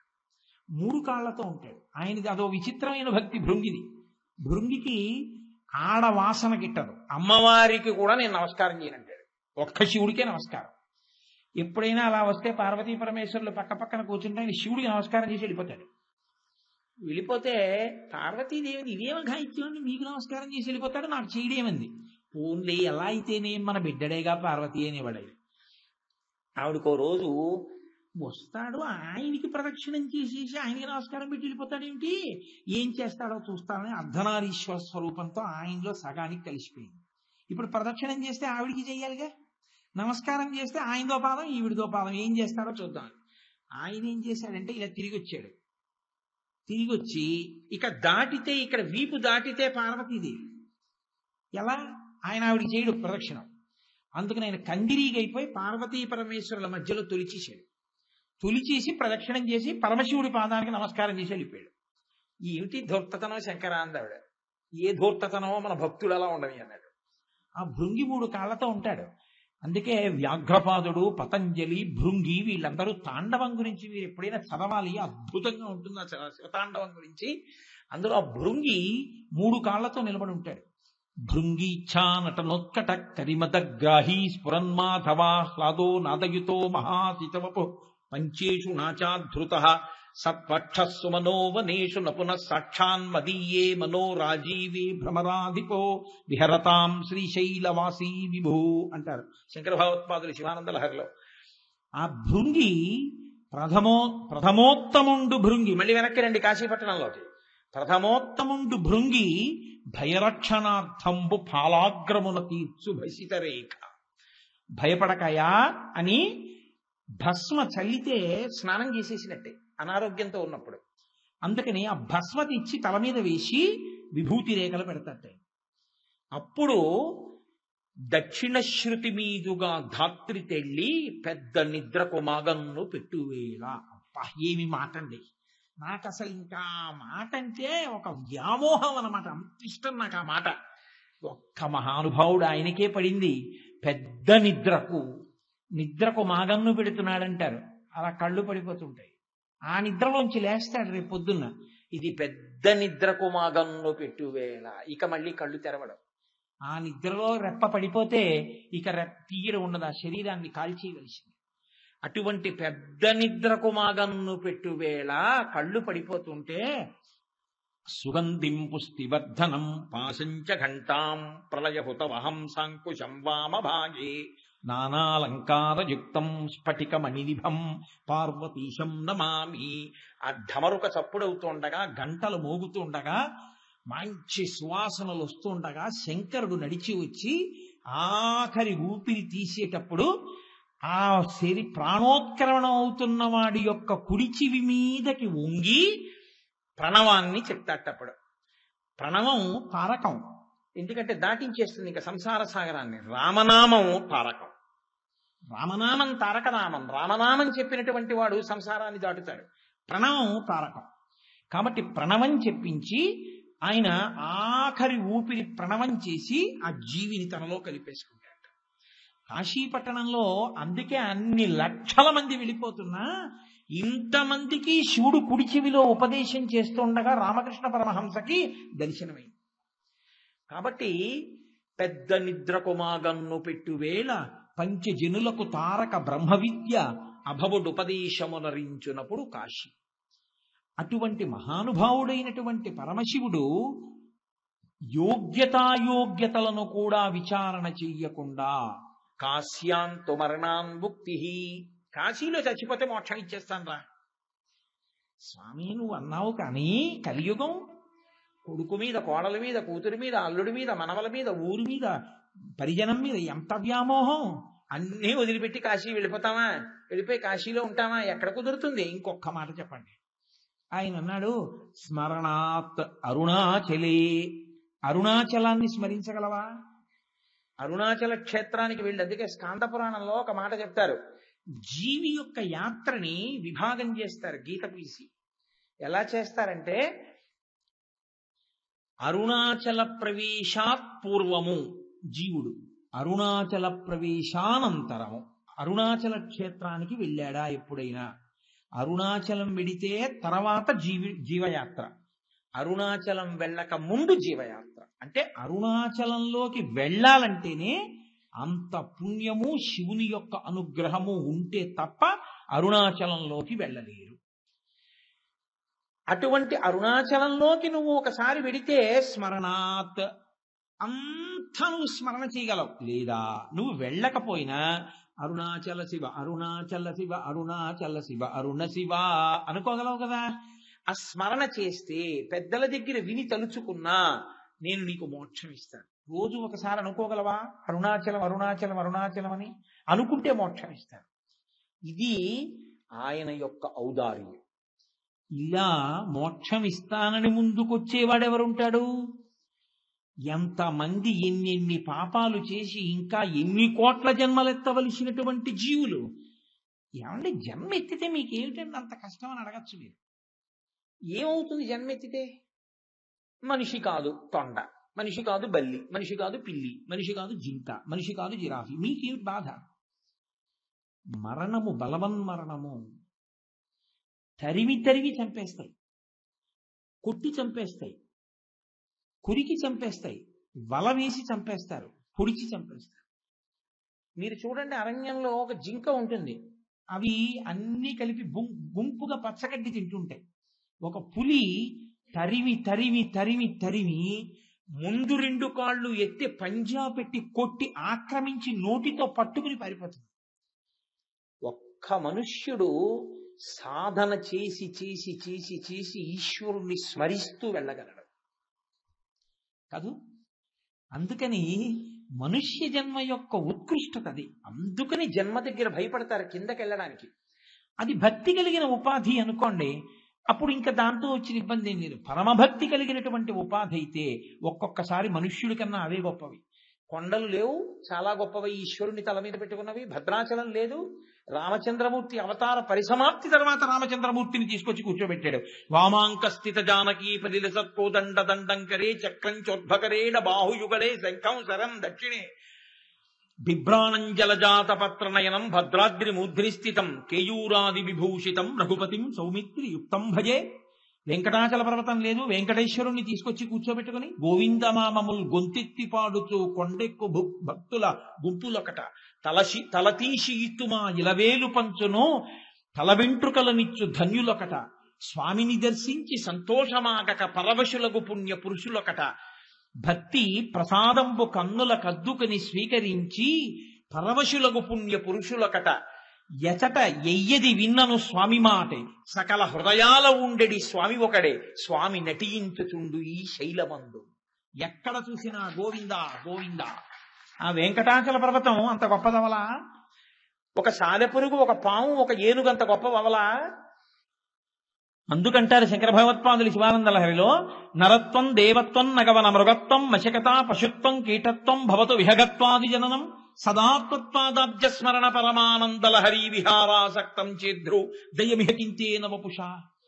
నాకు ఏ శరీరం అయితే ఉందాయా? మనుష్య శరీరంలో పుట్టి నేను గుడికి వెళ్ళింది లేదు, మనుష్య శరీరం పుట్టి నేను శివాష్టోత్తరం చదివింది లేదు, మనుష్య శరీరం పుట్టి 10 రూపాయలు శివాలయ పునర్నిర్మాణానికి నేను ఇచ్చింది లేదు. ఎన్ని కోట్ల రూపాయలు తినేశానో, ఎన్ని కోట్ల రూపాయలు అనుభవించేశాను. భూమి మీద ఈశ్వరుడు ఇచ్చినవన్నీ తిరియడానికి బతికానేమో, కానీ నా వల్ల లోకానికి జరిగిన ఉపకారం ఏమిటి? మనుష్య శరీరంతో పుట్టి ఈ శరీరంతో ఉండకపోయినా ఒక సాలెపురుగు నయం గూడు కట్టి శంకరుణ్ణి సేవించుకుంది. కాబట్టి శంకర, నేను మనుష్య శరీరం ఇమ్మని అడగను. ఏ శరీరం అయినా పర్వాలేదు, నీ పాదముల యందు భక్తి కలిగిన శరీరం అయితే చాలా. నిజంగా శంకరులకు ఆ ప్రారంధం మన కొరకు. అది శంకర భగవత్పాదుల యొక్క సాహిత్యం అంటే అలా ఉంటుంది. మహానుభావుడు ఒక శ్లోకం చేస్తే అలా ఉంటుంది. కాబట్టి ఇప్పుడు చంద్రశేఖర, మీకేమర్థమైంది ఆ నామం? ఎంతటి దోషభూయిష్టమైన జీవితం ఉన్నవాడైనా, ఎన్ని పాపములు చేసిన వాడైనా, ఆయన పాదముల మీద పడిపోతే ఇన్ని నీళ్ల చుక్కలు తీసుకొచ్చి శివలింగం మీద పోస్తే, ఒక్క కాయో పండో పాలో నివేదన చేస్తే ఆయన అలా అనుగ్రహించగలడు. కాబట్టి నేను మోక్షమును హద్దుగా చెప్పుకుంటూ ఎందుకు వస్తున్నానో తెలుసా అండి? ఇంకా దాన్ని మించినటువంటి గొప్పది ఇంకోటి లేదు మీకు ఇవ్వడానికి. లోకంలో ఇవ్వడము అంటూ వస్తే ఇంకా చాలా గొప్పది అని చెప్పవలసింది ఏదైనా ఉంటే మోక్షం ఒకటే. మోక్షమే అంత తేలికగా అంత సులభంగా ప్రసన్నుడై ఇచ్చేవాడు మీకు ఇతరములు ఇవ్వడని మీరు ఎందుకు అనుకుంటున్నారు? విశ్వాసం ప్రధానం. విశ్వాసము ఉండాలి, కానీ ఎందుకు జరగదు? పెద్దలు ఒక మాట చెప్తారు. శ్రీశైలం వెళ్ళి ఆ నువ్వులు వేసి నందిని తిప్పుతారు, చరణంది అంటారు. చరణందిని తిప్పుతారు. ఇప్పుడే పూర్వకాలంలో శివాలయాలన్నిటిలోనూ స్థిరనంది చరణంది అని రెండు ఉండేవి. స్థిరనంది కదలదు, చరణంది కదులుతుంది, అటు ఇటు తిప్పుతారు దాన్ని. ఎందుకు పెడతారంటే, ప్రతి ఊళ్ళో శివాలయంలో చరణంది ఎందుకు పెడతారంటే, పూర్వం ఇంత వైద్య సదుపాయం లేదు. బిడ్డ అడ్డం తిరిగితే గబుక్కుని ప్రసవం ఏ రాత్రి వేళో ఏ తుఫాన్లోనో ప్రసవం అవుతూ ఉంటే వైద్య సహాయం అందించడం కష్టమైతే శివుడి వంకే ఎప్పుడూ చూసేటటువంటి నంది పవిత్ర దృష్టి కలిగిన వాడు గబగబా శివాలయం తలుపులు తెరిపించి నువ్వులు వేసి గర్భిణీ స్త్రీ ఎక్కడ కష్టపడుతోందో ఆ ఇల్లు ఉన్న దిక్కు వైపుకి చరణందిని తిప్పేవారు. తిప్పితే ఆవిడికి సుఖప్రసవం అయి పిల్లలు పుడుతుండేవారు. విశ్వాసమునకు సంబంధించిన విషయం భక్తి అన్నది. ఇవన్నీ నిరూపిస్తారా అంటే కాదు. నీకు ఆ విశ్వాసం ఉందా? జరుగుతుంది. అందుకే శ్రీశైలంలో చాలా మంది వెళ్ళి చరణందికి నువ్వులు వేసి తిప్పుతున్నారు. తిప్పి అలా ఒకసారి చూస్తున్నారు. చూసి ఆ శిఖరం వంక చూసి దిగిపోతున్నారు. ఎందుకు చూస్తున్నారు మీ అందరు ఇక్కడి నుంచి అని అడిగారు అనుకోండి. శ్రీశైల శిఖరం దృష్ట్వా పునర్జన్మ న విద్యతే. ఇక్కడి నుంచి శ్రీశైల శిఖరాన్ని చూస్తే పునర్జన్మ లేదు. ఈ మాట అందరూ చెప్పుకుంటూ దిగొస్తున్నారు. పార్వతీదేవి అంది శంకరుడితో, ఏమిటండి ఇంతమంది చూస్తున్నారు కదా, వీళ్ళందరి పాపాలు పోయాయా అని అడిగింది. అంటే ఆయన అన్నాడు, విశ్వాసం ఉన్న వారికి పోయాయి పార్వతి అన్నాడు. ఇందులో విశ్వాసం ఉన్నవారు లేరని మీరు అనుకుంటున్నారా అన్నాడు. నేను అనడం ఎందుకు, నీకు చూపిస్తాను రా అని ఒక వృద్ధ బ్రాహ్మణ వేషంలో వచ్చాడు. ఆవిడ ఒక వృద్ధ బ్రాహ్మణిగా వచ్చింది. ఆయన ప్రాణోత్క్రమణమైపోతున్న వాడిలా భార్య ఒళ్ళో పడిపోయి వెక్కుతున్నాడు. ఆవిడ ఏడుస్తూ అరుస్తోంది, అమ్మా ఎవరైనా ఒకరు వచ్చి నా భర్తని ముట్టుకుంటే నా భర్తకి ప్రాణం లభిస్తుంది అంటే గబగబా వచ్చి ముట్టుకోపోయారు. ఆగండి, ఎవరు పడితే వాళ్ళు కాదు, పాపము లేని వాళ్ళు ఎవరో వాళ్ళు ముట్టుకోండి, నా భర్త బతుకుతాడు. పాపం ఉండి ముట్టుకుంటే మాత్రం ఇబ్బంది వస్తుంది. అంటే ఎవరికి వాళ్ళే అన్నారు. అమ్మో అలా కుదరదులేండి, మేము ఏదో చేశానులేండి, అవన్నీ ఎందుకు ఇప్పుడు ఈ వివరాలన్నీ ఏదో ఉంది రండి వెళ్ళిపోదాం అని వెళ్ళిపోతున్నారు. ఒక వేశ్య, ఆవిడ జీవితం ఏమిటంటే ప్రతిరోజు విటులతో జీవితాన్ని గడుపుతుంది. ఆవిడ ముందుకెడుతుంటే అందరూ అన్నారు ఆవిడ వేశ్య, ఆవిడెడుతోంది ఏమిటన్నారు. ఆవిడంది, అమ్మా నేను ముట్టుకుంటానమ్మా నీ భర్తని బతుకుతాడని. అంటే పార్వతీదేవి అంది, మీకు పాపం లేదా అంటే ఆవిడంది, నాకు పాపము లేదు. ఎందుకు లేదో తెలుసా? శ్రీశైల శిఖరం దృష్ట్వా పునర్జన్మ న విద్యతే. పాపమో పుణ్యమో నశించిపోతే కదా ఇంకా పుట్టడానికి శరీరం లేకుండా ఉండడం. అవి రెండు ఉంటే కదా ప్రారంధం అనుభవించడానికి ఉపాధిని స్వీకరించడం. ఇంకా అసలు ఉపాధిని స్వీకరించిన అవసరం ఏమిటి? నాకు పుణ్యము లేదు పాపము లేదు, రెండు పోయాయి. ఎప్పుడు నేను శ్రీశైల శిఖరం చూశానో అప్పుడే పోయాయి. కాబట్టి నాకు పుణ్యపాపములు లేవమ్మా, నేను ముట్టుకుంటానంది. శంకరుడు అన్నాడు, ఈవిడికి పోయింది పాపం ఈశ్వరి. ఎందుకో తెలుసా? విశ్వాసము ఆవిడకుంది. వాళ్ళు చూశారు కానీ వాళ్ళకి ఇంకా అనుమానమే, మా పాపం మాకుందని. ఇంకా విశ్వాసం లేకుండా వెళ్ళి చేసిన దానికి పుణ్యం ఏమిటి పాపం ఏమిటి? ఈశ్వరి తప్పేం లేదు. పార్వతి ఆ విశ్వాసము ఎవరికి ఉంటుందో వారికి మాత్రమే ఇటువంటి అనుగ్రహము లభిస్తుంది. కాబట్టి కొన్ని పేర్లు ఎక్కువ పలికే పేర్లు ఈశ్వర సంబంధంగా ఉండడం ఎంత మంచిదో నాకు ఇవాళ బాగా అర్థమైంది. కాబట్టి అని పార్వతీదేవితో పరమశివుడు చెప్పినటువంటి ఘట్టాన్ని మనకి పెద్దలు చూపిస్తూ ఉంటారు. విశ్వాసము ప్రాతిపదిక కనుక చంద్రశేఖర ఆ నామమునకున్న గొప్పతనం ఏమిటో తెలుసా అండి? ఆయనని పెట్టుకున్నాడు కాబట్టి మనని ఎందుకు పెట్టుకోడు? తండ్రిని మించిన కొడుకు వినాయకుడు. తండ్రి గారు ఇంకా ఏం చేశాడంటే ఆయన్ని తీసి పెట్టుకున్నాడు తల మీద. వినాయకుడు అయితే ఏమిటో తెలుసా అండి? సరే ఇవాళ మనం చదివే కథలన్నీ అదో రకం కథలు అనుకోండి. వినాయకుడు వినాయక చవితి నాడు అన్ని లోకములు తిరుగుతూ చంద్రలోకానికి కూడా వెళ్ళాడు. చంద్రుడికి చిన్న అతిశయం ఒకటి ఉంది. ఏమిటంటే అందరూ ఆయన మీద స్తోత్రం చేస్తారు, పొగుడుతారు, ఆయన కవిత్వం చేస్తారు. కాబట్టి నేను అందగాన్ని. వినాయకుడు బాహ్యంలో మరుగుజ్జు రూపంలో ఉంటాడు, పెద్ద పొట్ట, ఏనుగు తల, తొండం, చాటలంతంత చెవులు ఉంటాడు. అందుకని నేను అందగాడిని, ఈ పిల్లాడు అందవికారంగా ఉంటాడు. ఆంతరము అందము వినాయకుడిది, బాహ్యము అందము చంద్రుడిది. బాహ్యంలో తను అందంగా ఉండడం, కవులు తన మీద శ్లోకాలు అల్లడం ఆయన అతిశయానికి కారణమైంది. కాబట్టి ఒక వంకర నవ్వు ఒకటి నవ్వాడు వినాయకుడిని చూసి. ఓహో, అందరూ నిన్ను స్తోత్రం చేస్తున్నారు, నీ వంక చూస్తున్నారు, నిన్ను చూసి అందరూ అబ్బాయి ఎంత అందగాడు అంటున్నారు, అందంగా ఉన్న వాళ్ళ ముఖాలన్నీ నీతో పోలుస్తున్నారు, అందుకు కదా ఈ అతిశయం వచ్చింది, ఈ గర్వం పోవాలి. కాబట్టి ఆయన అన్నాడు, ఈయన ముఖం ఎవరు చూస్తారో వాళ్ళకి నీలాపనిందలు వస్తాయండి. ఇంకక్కడి నుంచి జనం ఏం చేశారు, వినాయక చవితి నాడు కాదు ఏ రోజైనా చీకటి పడి ఏదైనా బయటకు వస్తే వీడోడు దిక్కుమాలినాడు ఆకాశంలోనూ, వీడు ఎక్కడ కనపడతాడో అని ఇలా అనుకునేవాడు. ఇన్నాళ్ళు చూసి కవిత్వాలు వెళ్ళిన వాళ్ళు, ప్రత్యేకంగా అరుగుల మీద కూర్చుని చూసిన వాళ్ళు, భార్యను ఇందువదన అంటే పొంగిపోయిన ఆవిడ అప్పటి వరకు ఇందువదన అంటే మీరు నన్ను ఆయనతో పోల్చకండి నా ముఖాన్ని అండం మొదలెట్టింది. అది చాలా చిన్నతనంగా అనిపించింది చంద్రుడికి. ఎవరు చూడరు, అందరూ తిడతారు, చిచి ఇలా రావడానికి నాకే సిగ్గేస్తోందని ఆయన పాలసముద్రంలో వెళ్ళిపోయాడు. వెళ్ళిపోతే ఉపద్రవం ఎక్కడ వచ్చింది? చంద్రుడు లేకపోతే ఓషధులు ప్రకాశించవు, కాబట్టి ఓషధులు లేవు. అప్పుడు దేవతలందరూ కలిసి చంద్రుడిని తీసుకుని వినాయకుడి దగ్గరికి వెళ్ళారు. వెడితే వాళ్ళు అన్నారు, అయ్యా చంద్రుడు లేకపోతే ఓషధులు లేవు, ఆయన వచ్చి కూర్చుందామంటే అందరూ నింద చేస్తే పాపం ఆయనకి సిగ్గుగా ఉంది, నువ్వేమో ఆయన ముఖం చూస్తే నీలాపనిందలు వస్తాయంటున్నావు, అందుకని జనం చూడటం లేదు, మీరే అనుగ్రహించాలా అయిందంటే ఈ చంద్రుడు వచ్చి గభాల వినాయకుడి కాళ్ళ మీద పడిపోయాడు. నేను కోరుకున్నది ఈ మార్పు, నీకు ఇంత తొందరగా మార్పు వచ్చి నువ్వు బాగుపడతావని నేను అనుకోలేదు, ఇంత మార్పు వచ్చిన తర్వాత నేను ఎందుకు ఆదరించనరా అని గభాల చంద్రవంక తీసి నెత్తి మీద పెట్టుకుని ఆయనకంత మార్పు వచ్చిందన్న సంతోషంలో ఈయన నాట్యం చేశాడు. అప్పుడు వచ్చింది నృత్య గణపతి స్వరూపం.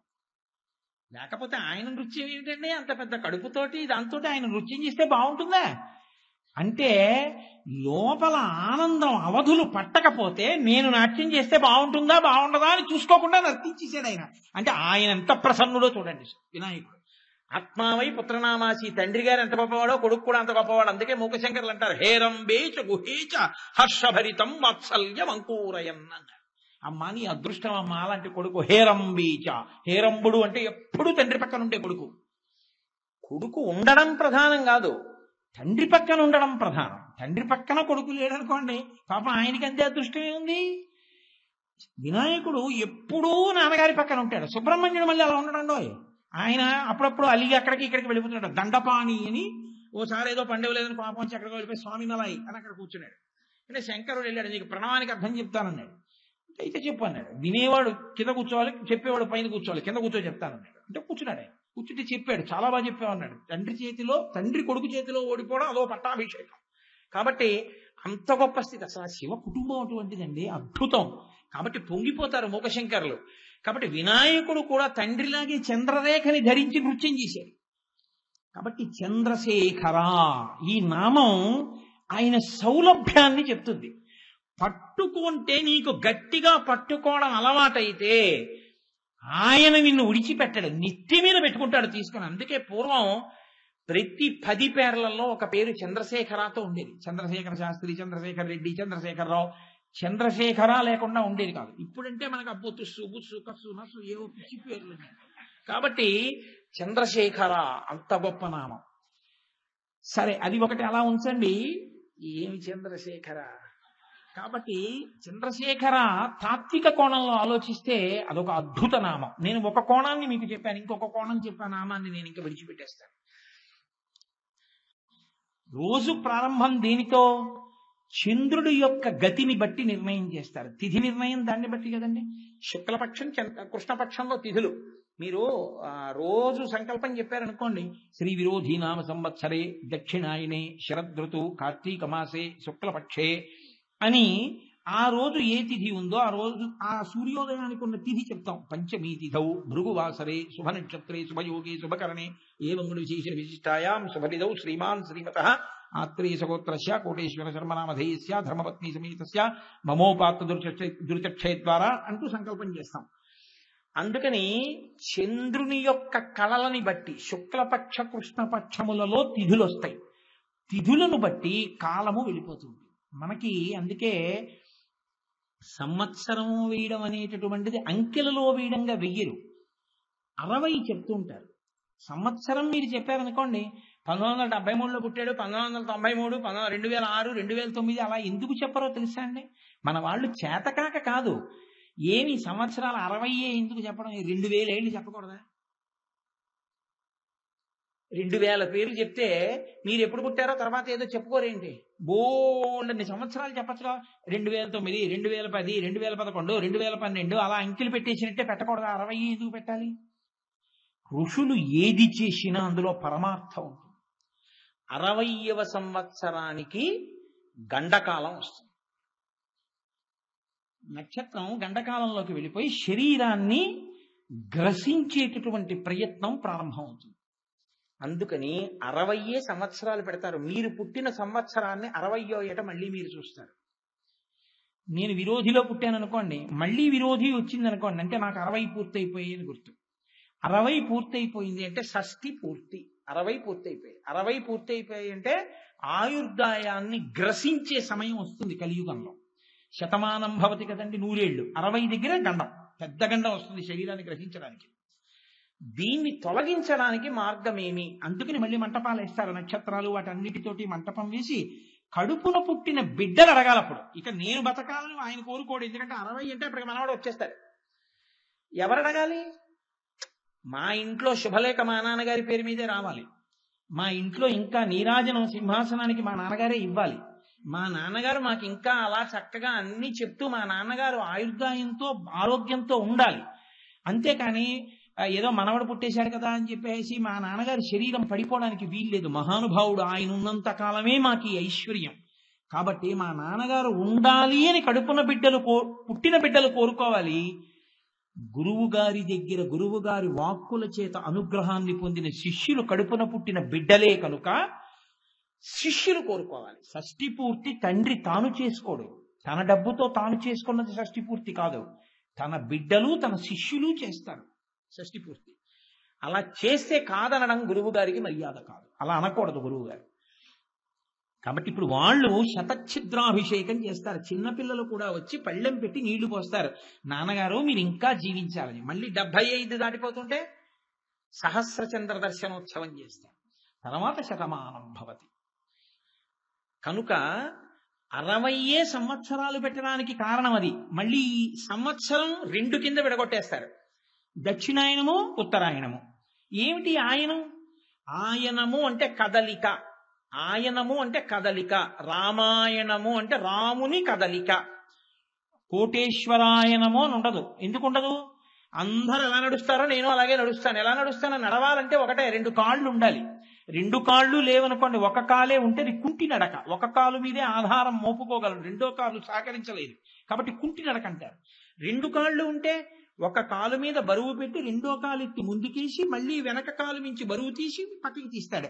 అది గమనము, కదలిక. రామాయణము, రాముడు కూడా కదులుతాడు. ఎలా కదులుతాడు? 2 కాళ్ళ మీద కదలడం. సత్యము ధర్మము రెండిటి మీద కదులుతాడు. రాముడి కదలికలన్నీ సత్యధర్మముల యొక్క కదలికలే. అందుకని రామాయణము, ఉత్తరాయణము, దక్షిణాయనము. దక్షిణాయనమంతా ఉపాసనా కాలం, ఉత్తరాయణమంతా సిద్ధికాలం. అందుకే దక్షిణాయనంలో విష్ణుమూర్తి పడుకుంటారంటే ఎవరెవరు మనసులో ఎంత భక్తితో ఉన్నారో ఆయన చూస్తారు.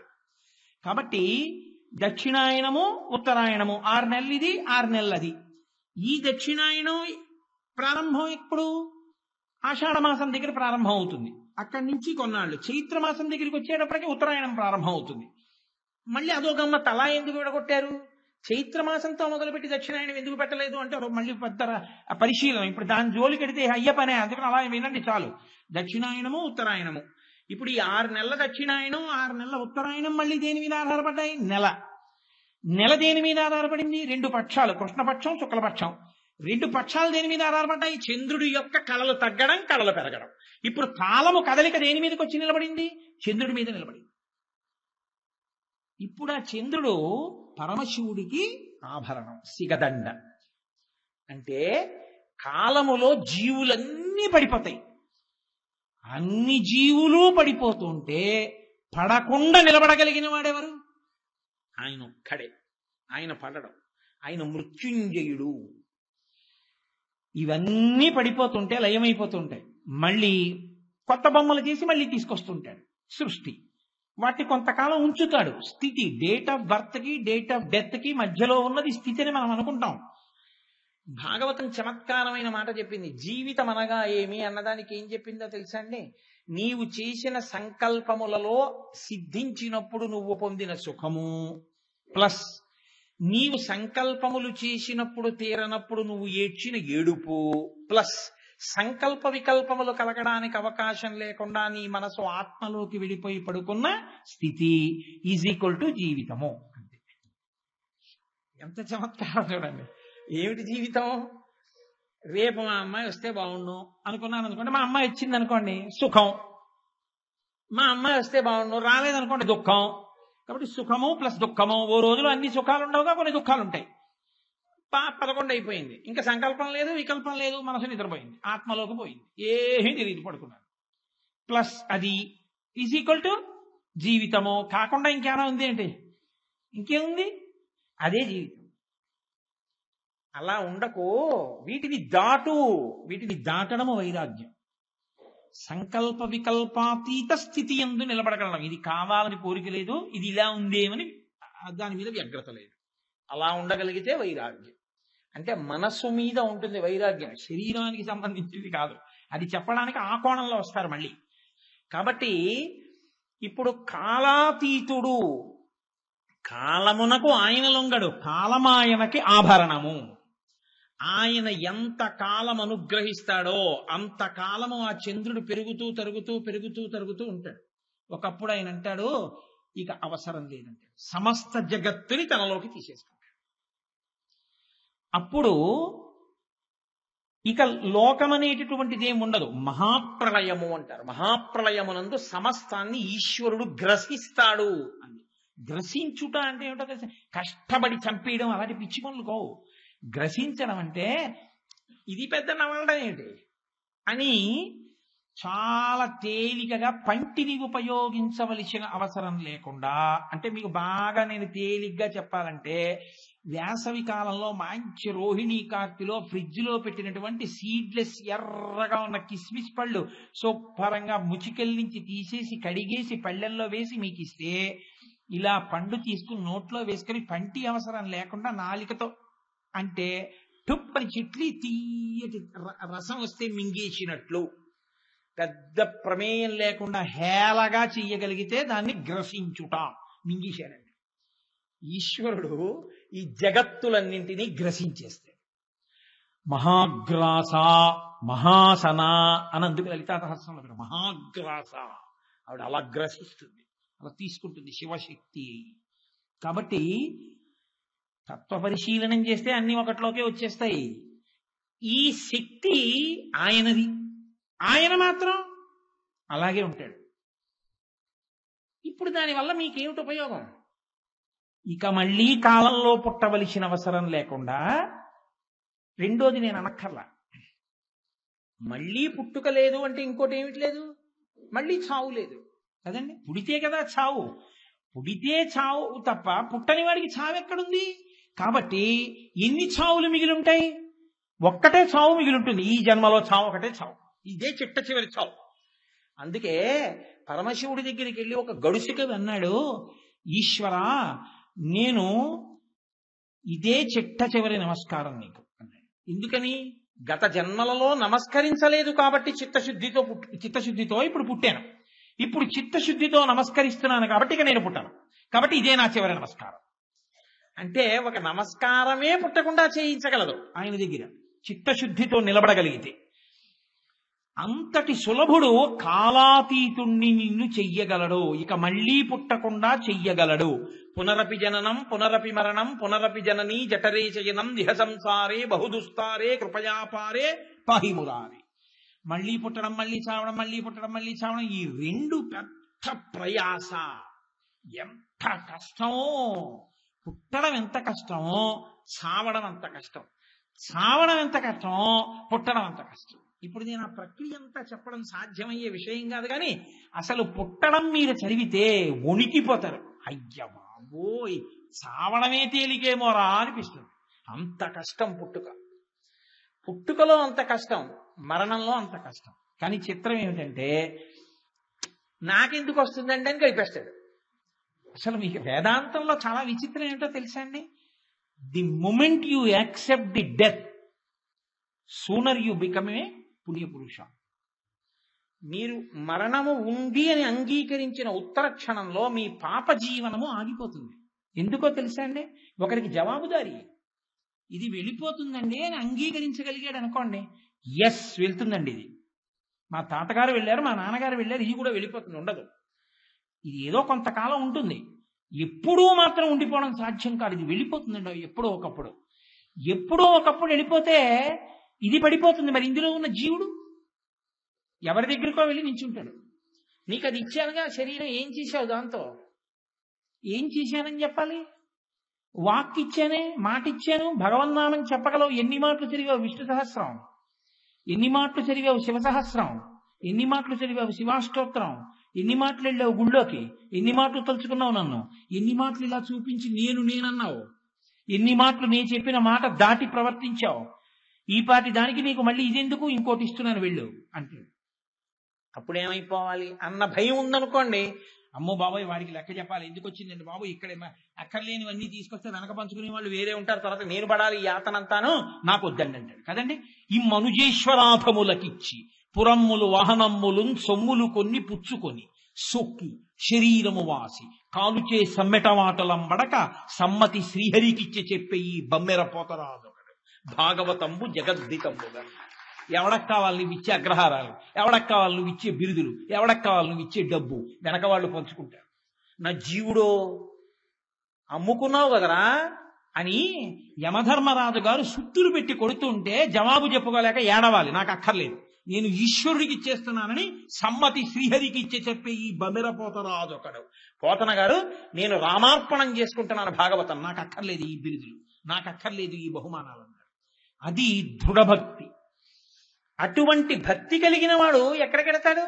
ఈశ్వరుల్లోకి వెళ్ళిపోతాడు, కాలాతీతుడైపోతాడు. అందుకే చంద్రశేఖర శబ్దం లేని ప్రార్థన ఉండదు. ఏనం పాణౌ శిరసి తరుణోల్లాసమేణాంకకండం పార్శ్వే వామే వపుషు తరుణీ దుక్షుకారుణ్యలీలాం భూతిం పాలే స్మితమపి ముఖే గంగామంబక్కపద్దే బిభ్రత్ప్రేమ్నా భువనమఖిలం శ్రీగిరీశ సపాయాత్ సోమోత్తం చతురపరిషదామేష జీవాతురీశ పాశచ్ఛేత్తాపతయుగజుషాం పుల్లమల్లీనికాశ ధ్యేయో దేవ ప్రకటితవధూరూపవామాత్మభాగ శ్రీశైలాగ్రే కలతి వసతాం విశ్వరక్షాధురీణః అంటారు. విశ్వరక్షాధురీణః, ఆయన విశ్వరక్షాధురీణుడు, కాలాతీతుడు, కాలము ఆయనకు సిగదండగా అలంకరించుకున్నవాడు, కాలమును కొలవడానికి ఏదుంటుందో దాన్ని పెట్టుకున్నవాడు. అందుకే శంకర భగవత్పాదులు ఒక అమృత భాండం లాంటి శ్లోకం ఒకటి ఇచ్చారు ఈ జాతికి. ఆయుర్నశ్యతి పశ్యతాం ప్రతిదినం యాతి క్షయం యవ్వనం ప్రత్యాయాంతి గతాః పునర్న దివసాః కాలో జగద్భక్షకః లక్ష్మీస్తో యతరంగ భంగ చపలా విద్యుచ్చలం జీవితం తస్మాన్ మాం శరణాగతిం కరుణయా త్వం రక్ష రక్షాధునా. భావం తెలిసి భక్తితో ఒక్క మారు ఈశ్వరుడి మ్రోల చదువుకున్నా చాలు, ఆయన పైకెత్తి పట్టుకుని తొడ మీద కూర్చోబెట్టుకుంటాడు. ఈశ్వరా ఆయుర్నశ్యతి పశ్యతాం ప్రతిదినం యాతి క్షయం యవ్వనం. ఏమిటో అది అంటున్నాను ఇది అంటున్నాను. సూర్యోదయం అయింది సూర్యాస్తమయం అయిందంటే రోజులో సగం అయిపోయింది, చంద్రోదయం అయి చంద్రాస్తమయం అయిందంటే ఇంకో రోజు వెళ్ళిపోయింది. యవ్వనం అయిపోతోంది, వార్ధక్యం అయిపోతోంది. అది సంపాదించాను ఇది సంపాదించాను, ఇవాళ బోనస్ పేమెంట్ అవుతోంది, రేపు పొద్దున జీతాలు వస్తాయి, ఎల్లుండి డిఏరియర్స్ వస్తాయి, ఆ రోజున వేసిరియర్స్ వస్తాయని లక్ష్మీస్తో యతరంగ భంగ చపలా విద్యుచ్చలం జీవితం. మెరుపు ఎంతసేపు ఉంటుందో అంతసేపు ఉండి ఇది వెళ్ళిపోతోంది, జీవితం అయిపోతోంది. నళినీజలగత జలమతి తరళం తత్వజ్జీవితమతిశయ చపలం విద్ధిర్వ్యాధ్యభిమానగ్రస్తం లోకం శోకచ హంత సమస్తం. ఎప్పుడూ దేనికో ఏడుస్తూనే జీవితం గడిపేశాడు, అయిపోయింది. ఈశ్వర ఆయుర్దాయం వెళ్ళిపోతోంది, నేనా తెలుసుకోలేకపోతున్నాను. ఇంకా వచ్చే రోజులు ఏదో మురిసిపోతున్నాను అంతే. డైరీలో ఇది చెప్దాం అది చెప్దాం, ఈ పూజ చేద్దాం ఆ పూజ చేద్దాం, డైరీలో ఒక్కనాడు రాసింది లేదు. ఎప్పుడు డైరీలో పెళ్ళం పుట్టినరోజు, నా పుట్టినరోజు, మా అబ్బాయి పుట్టినరోజు, మా అమ్మాయి పుట్టినరోజు, మా నాన్నగారి తద్దినం, మా అమ్మగారి తద్దినం, లేకపోతే ఏ రోజున హనీమూన్ ఎడదాం, లేకపోతే ఊటీ ఎక్కడికి ఎడదాం, ఇంకో చోటుకి ఎడదాం తప్పించి ఈ రోజు నుంచి ఈ రోజు వరకు 3 రోజులు మౌన దీక్ష, ఈ రోజు నుంచి ఈ రోజు వరకు మౌనంగా 5 రోజుల పాటు పంచాక్షరి జపము, ఈ రోజు నాడు గోసేవ, ఈనాడు 10 మందికి నా దగ్గర ఉన్నటువంటి శాలువాలన్నీ బహూకరణ, ఇలా నేను మార్చేసిందేది నా డైరీలో. ఫలానా రోజు నుంచి ఫలానా రోజు వరకు దీక్షతో ఉపన్యాసములో ఏది అసలు రాసిందేది చేసిందేది అయిపోతోంది. ఈశ్వర నాకు బుద్ధి కలగట్లేదు. మాకు రుధన జన యవ్వన గర్వం హరతి నిమేషత్కాల సర్వం మాయామయమిదమగిలం హిత్వ బ్రహ్మపదంతం ప్రవిశ విదిత్వ. నేనింత అందగాడిని అంటాడు, నేనింత అధికారిని అంటాడు, నేను పరిపాలకుడిని అంటాడు. ఉత్తర క్షణంలో దిక్కులేని పీనుగా. ఎవరికి తెలుసు ఎవడు ఎక్కడ ఎప్పుడు పడిపోతాడో, ఎవడు ఎక్కడ ఎలా ఎవరి శరీరం పడిపోతోందో. ఇది తెలియకపోతే, తెలుసుకోకపోతే, ఈశ్వరానుగ్రహంగా జీవితాన్ని మలుచుకోకపోతే మాకురు ధన జన యవ్వన గర్వం, ధనము జనము యవ్వనము అన్న గర్వాన్ని కాలము గ్రసించేస్తుంది. హరతి నిమేషత్కాల సర్వం. ఫోటోకి ఎడం చేతి పక్కన కాకుండా కుడి చేతి పక్కన తేదీ వేసేశారో అయిపోయింది. ఇంకా తర్వాత ఎవడో గైళ్ళి పెట్టాలని నువ్వు కోరుకోవాలంతే. వాడు వెళ్ళాడో పెట్టాడో, వాడు 11 రూపాయలు గోదానం అంటే వాడు గోవుని తెచ్చి చేస్తాడా? వాడు గోవుని తెచ్చి కూడా చేయడు వాడు. అందుకే శంకరుడు ఉదారుడు. ఆయన ఏం చేశాడో తెలుసా అండి? మహానుభావులండి. పరమేశ్వర తత్వాన్ని మీరు ఆలోచన చేయండి. నామరూపాలతో ఏముంది, నా బుర్ర అది పట్టు కూర్చుంటే వచ్చేది ఏమి ఉండదు. శంకరుడు కైలాస పర్వతం మీద తపోనిష్టలో కూర్చుని ఉన్నాడు. ఆవులన్నీ చుట్టూ చేరే. నేను మహాభారతం అనుశాసనిక పర్వంలోంచి చెప్తున్నాను ఇప్పుడు చెప్పేది. ఏదో ఈయన కట్టుకథలు చెప్తున్నాడని మీరు అనుకోకండి. ఆధారం లేని నేనేం చెప్పను. ఆయన తపోనిష్టలో ఉన్నాడు, కూర్చుని ఉన్నాడు. ఆవులన్నీ ఆయన చుట్టూ చేరితే ఒక ఆవు పాలు దూడ తాగుతోంది. దూడ ఆవు పాలు తాగడంలో ఒక చమత్కారం ఉంటుంది. మీరు పాలు పిండితే అది రాదు, ఆ దూడ తాగితేనే వస్తుంది. దూడ ఇలా ఇలా ఇలా తాగుతూ పొదుగుని గుద్దుతుంటుంది. ఆ తాగేటప్పుడు దాని మూతి 2 పక్కల కూడా ముట్టి 2 పక్కల బోల్డంత నొరగొస్తుంది. అలా నొరగొచ్చింది. కైలాస పర్వతం మీద గాలికి ఎగిరి ఆ నొరగ తుంపర్లు శంకరుడి యొక్క జటాజూటం మీద పడ్డాయి. పడితే శంకరుడు కళ్ళు తెరిచి చూశాడు. ఆయనకి తెలియక కాదు, ఆయనకి కోపం వచ్చి కాదు. ఆయన వెంటనే ఇలా చూసి, ఓ ధేనువులారా, మీరు మీ నోటి ఎంగిలిని నా మీద పడేశారు తీసుకొచ్చి అని కించిత్ ఎర్రగా చూశాడు. అవి చచ్చిపోలేదు, అది విచిత్రం. ఆయన నిజంగా 3వ కన్ను తెరిస్తే మన్మధుడు కాలిపోయాడు. ఆయన చంపాలని కాదు, ఆయన 3వ కంటిలోని ఎర్రటి కాంతి వెళ్లి గోవులు కొన్నిటి మీద పడి, పక్కన ఉన్న గోవులు పారిపోయి, ఎదురుగుండా ఉన్న గోవులు ఎర్రగా అయిపోయి, కొన్నిటి మీద పడనట్టు పడి ఎర్ర మచ్చపడ్డాయి, పారిపోయేవి. ఏదీ చచ్చిపోలేదు. బ్రహ్మగారు పరిగెత్తుకొచ్చాడు. అయ్య బాబోయ్, గోవుని రక్షించాలి కదా శంకరా, మీరేమిటి గోవు మీద 3వ కన్ను తెరిచారన్నాడు. నేనేం తెలియక తెరవలేదు. గోక్షీరం తాగుతున్నప్పుడు ధేనువు యొక్క నురుగు నా జటాజూటం మడిపడింది. అంటే బ్రహ్మగారు అన్నాడు, సృష్టిలో ఆ ఎంగిలి కాని పదార్థములంటూ ఉంటే ఉన్నవి 2. ఏమిటో తెలుసా అండి? ఒకటి ఆత్మ. ఎందుకో తెలుసా? ఆత్మ మౌనంలో అనుభవానికి వస్తుంది, వాక్కుతో తెలియదు. కాబట్టి వాక్కు ఎంగిలి, నోట్లోంచి కదా వస్తుంది వాక్కు. ఎంగిలైన వాక్కుకి ఆత్మానుభవం లేదు, అది అనుభవింపబడేదే కానీ అనుభవం చెప్పేది కాదు. కాబట్టి ఆత్మానుభవము ఎంగిలి చేయబడదు. 2 గోక్షీరమునకు ఎంగిలి లేదు. దూడ తాగినటువంటి తాగి విడిచిపెట్టిన పాలని దూడ యొక్క ఉమ్ముతో ఉన్న పితుకులని పితికినప్పుడు ఆ ఉమ్ముతో కలిసి పాలు పడ్డా గోక్షీరం ఎంగిలి కాదు. కాబట్టి శంకరా, మీకు తెలియంది కాదు. ఈశాన సర్వ విద్యానాం ఈశ్వర సర్వభూతానాం బ్రహ్మాధిపతి బ్రహ్మణోధిపతి బ్రహ్మ శివోమే అస్తు సదాశివోం. అటువంటి మీరు గోవుల్ని ఎందుకు ఎర్రగా చేశారన్నారు. ఆయన అన్నారు, గోవు సహజంగా చాలా గొప్పది. అంత గొప్పదైనటువంటి గోవుకి నేను ఇవాళ శివ తేజస్సు కూడా కలిపాను కొత్తగా. అందుకే ధేనువులలో ఏ వేటి మీద నా దృష్టి పడిందో ఆ ఆవులన్నీ కూడా ఎర్రటి రంగులో పుడుతుంటాయి. వాటి జాతి అంతా అవి గోవులలో కపిల గోవులు. ఎర్రటి ఆవుని దానమిచ్చినటువంటి వాడు ఊర్ధ్వలోకాల్లో శాశ్వత నివాసాన్ని పొందుతాడు. కపిల గోవు పాలతో క్షీరాన్ని తీసుకెళ్లి శివలింగానికి అభిషేకం చేసిన వాడు అంత గొప్ప స్థితిని పొందుతాడు. కానీ మీరు ఒకటి గుర్తు పెట్టుకోవాలి, గోదానం చేసే రోజున గోదానం చేసే వరకు ఏమీ తినకూడదు, ఉపవాసంతో చేయాలి. కాబట్టి అంత గొప్పదిగా పరమశివుడు గోవు యొక్క మహాత్యాన్ని వర్ణిస్తాడు. అంత గొప్ప గోవులు కనుక గోష్టంలోకి వెళ్ళి లక్ష్మీదేవి అడిగింది, ఓ గోవులారా, పరమశివుడంతటి వాడు వాటి మూపురం శివలింగంగా ఉంటుంది, మూపురంలో శివుడు ఉంటాడు, శివుడంతటి వాడు మీలో ఉన్నాడు, మిమ్మల్ని కపిల గోవులుగా మార్చాడు, కాబట్టి నేను మీలో ఏదన్నా నాకు అవకాశం ఇవ్వండి, మీ దగ్గర ఉంటానంది. అవన్నా ఎవరికైనా ఇస్తాం, లక్ష్మి నిన్ను మాత్రం మా దగ్గరికి రానివ్వండి. ఏమి నేనేం తప్పు చేశానంది ఆవిడ. నువ్వు చెంచెల ఉండవు, ఇలా ఉంటావు, అలా వెళ్ళిపోతావు, బాధపడుతుంటారు వెళ్ళిపోతే, అందుకని నువ్వు వద్దు, మా దగ్గర నువ్వు వెళ్ళిపో అన్నారు. ఆవిడంది, మీకు తెలియనిది కాదు, నేను ఉండడము అనుగ్రహించడానికే, వెళ్ళిపోవడము అనుగ్రహించడానికి. రాక్షసుల దగ్గర ఉండకుండా వెళ్ళిపోతాను కాబట్టి రాక్షసులు దుర్వాడబడుతున్నారు, లేకపోతే వాళ్ళు పాడు చేసేది లోకాన్ని, వాళ్ళకి లక్ష్మీ కటాక్షం ఉంటే.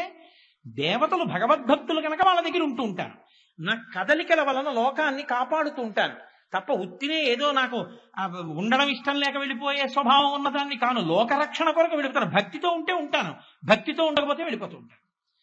అవన్నాయి లోకానికి నీ వైభవాన్ని తెలియచేయడం కోసం నీతో చెప్పించాం, కానీ నీ గొప్పతనం తెలియని వాళ్ళం కాం, మా పేడలో ఉండండి. ఆవిడంది, గోమయం చాలా గొప్పది, నేను ఇక నుంచి మీ పేడలో నివాస స్థానాన్ని పొందుతానంది. అందుకే గోవు వెనక తట్టుతో పాటు గోమయం లక్ష్మీ స్థానం. ఇంటిని గోమయంతో అలుకుతారు, అలికి ముగ్గు పెడితే లక్ష్మీదేవి వచ్చి కూర్చుంటుంది. అందుకే దేవీ నవరాత్రులు చేసినా కూడా శాస్త్రం ఏం చెప్పిందో తెలుసా అండి? అమ్మవారిని నిలబెట్టే మంటపం వేసే ముందు గోమయంతో అలికి ముగ్గు పెట్టి మంటపం వేయాలి. ఇప్పటికీ మీరు గోకర్ణ క్షేత్రానికి వెడితే ఒకసారి మా గోపాలకృష్ణ గారి నాయకత్వంలో మేము అందరం వెళ్ళాం. అక్కడ భోజనాలు పెట్టి మళ్ళీ భోజనాలు పెట్టాలి అంటే మనలా ఏదో తడిగుడ్డట్టుకు వచ్చి తుడిచేసి పెట్టరు, గోమయం తీసుకొచ్చి గోమయంతో అలికేసి మళ్ళీ అన్నం పెడతారు. గోమయంతో అలిగితే శుద్ధి అయిపోతుంది. గోమయం అంత గొప్పది. అసలు మీరు గోవు గోమయం గురించి వింటే ఆశ్చర్యపోతారు. సరే, నేను ఇంతకీ గోవు గురించి మీతో ఎందుకు ప్రస్తావన చేయవలసిన అవసరం ఏర్పడింది అంటే, శివుడంటే అంత ఉదారుడు, లోకమునందు పవిత్రమైన వాటిని మరింత పవిత్రం చేస్తుంటాడు, మరింత కాపాడుతుంటాడు, మరింత రక్షిస్తుంటాడు, అంత మంగళప్రదుడు, జగత్తుకి తండ్రి, మహానుభావుడు. అటువంటి వాడు చంద్రశేఖరుడై కాలాతీతుడై మన్ని కూడా కాలంలో గ్రసింపబడకుండా ఆయన పాదములు పట్టుకుంటే పైకెత్తి నెత్తి మీద పెట్టుకోవడానికి ఆయన సిద్ధంగా ఉన్నాడు, అనుగ్రహించడానికి సిద్ధంగా ఉన్నాడు. అరే రే, ఆయన పాదములు పట్టక పాడైపోయాను, ఇప్పుడు నేను ఆయన పాదములు పట్టి రక్షింపబడాలి. కార్తీక మాసంలో సన్నజాజులు బాగా వస్తాయి, సన్నజాజి పూలతో పూజ చేస్తారు శివలింగానికి కార్తీక మాసంలో. విశేషించి ఈ వచ్చే సోమవారం, కార్తీక సోమవారం గోవులకు సంబంధించినటువంటి అష్టమి. పరమశివుడు, లక్ష్మీదేవి, శ్రీమన్నారాయణుడు అందరూ ఆ రోజున దేనితో ప్రీతి చెందుతారో తెలుసా అండి? మీరు గుళ్లల్లోకి గోపురానికి వెడితే కాదు, ఆ రోజున గోపూజ చెయ్యాలి. ఆ రోజున వాటికి అరటిపండో బియ్యమో బెల్లం మొక్కో ఏదో ఒకటి పెట్టాలి. గోవుని దర్శించకుండా, గోవుకి ప్రదక్షిణం చెయ్యకుండా ఎవ్వరూ ఉండకూడదు. నేను ఇప్పుడే వస్తూ మాట్లాడాను ఆ రోజు గోపూజలు ఎక్కడ పెట్టాలి అన్న విషయం.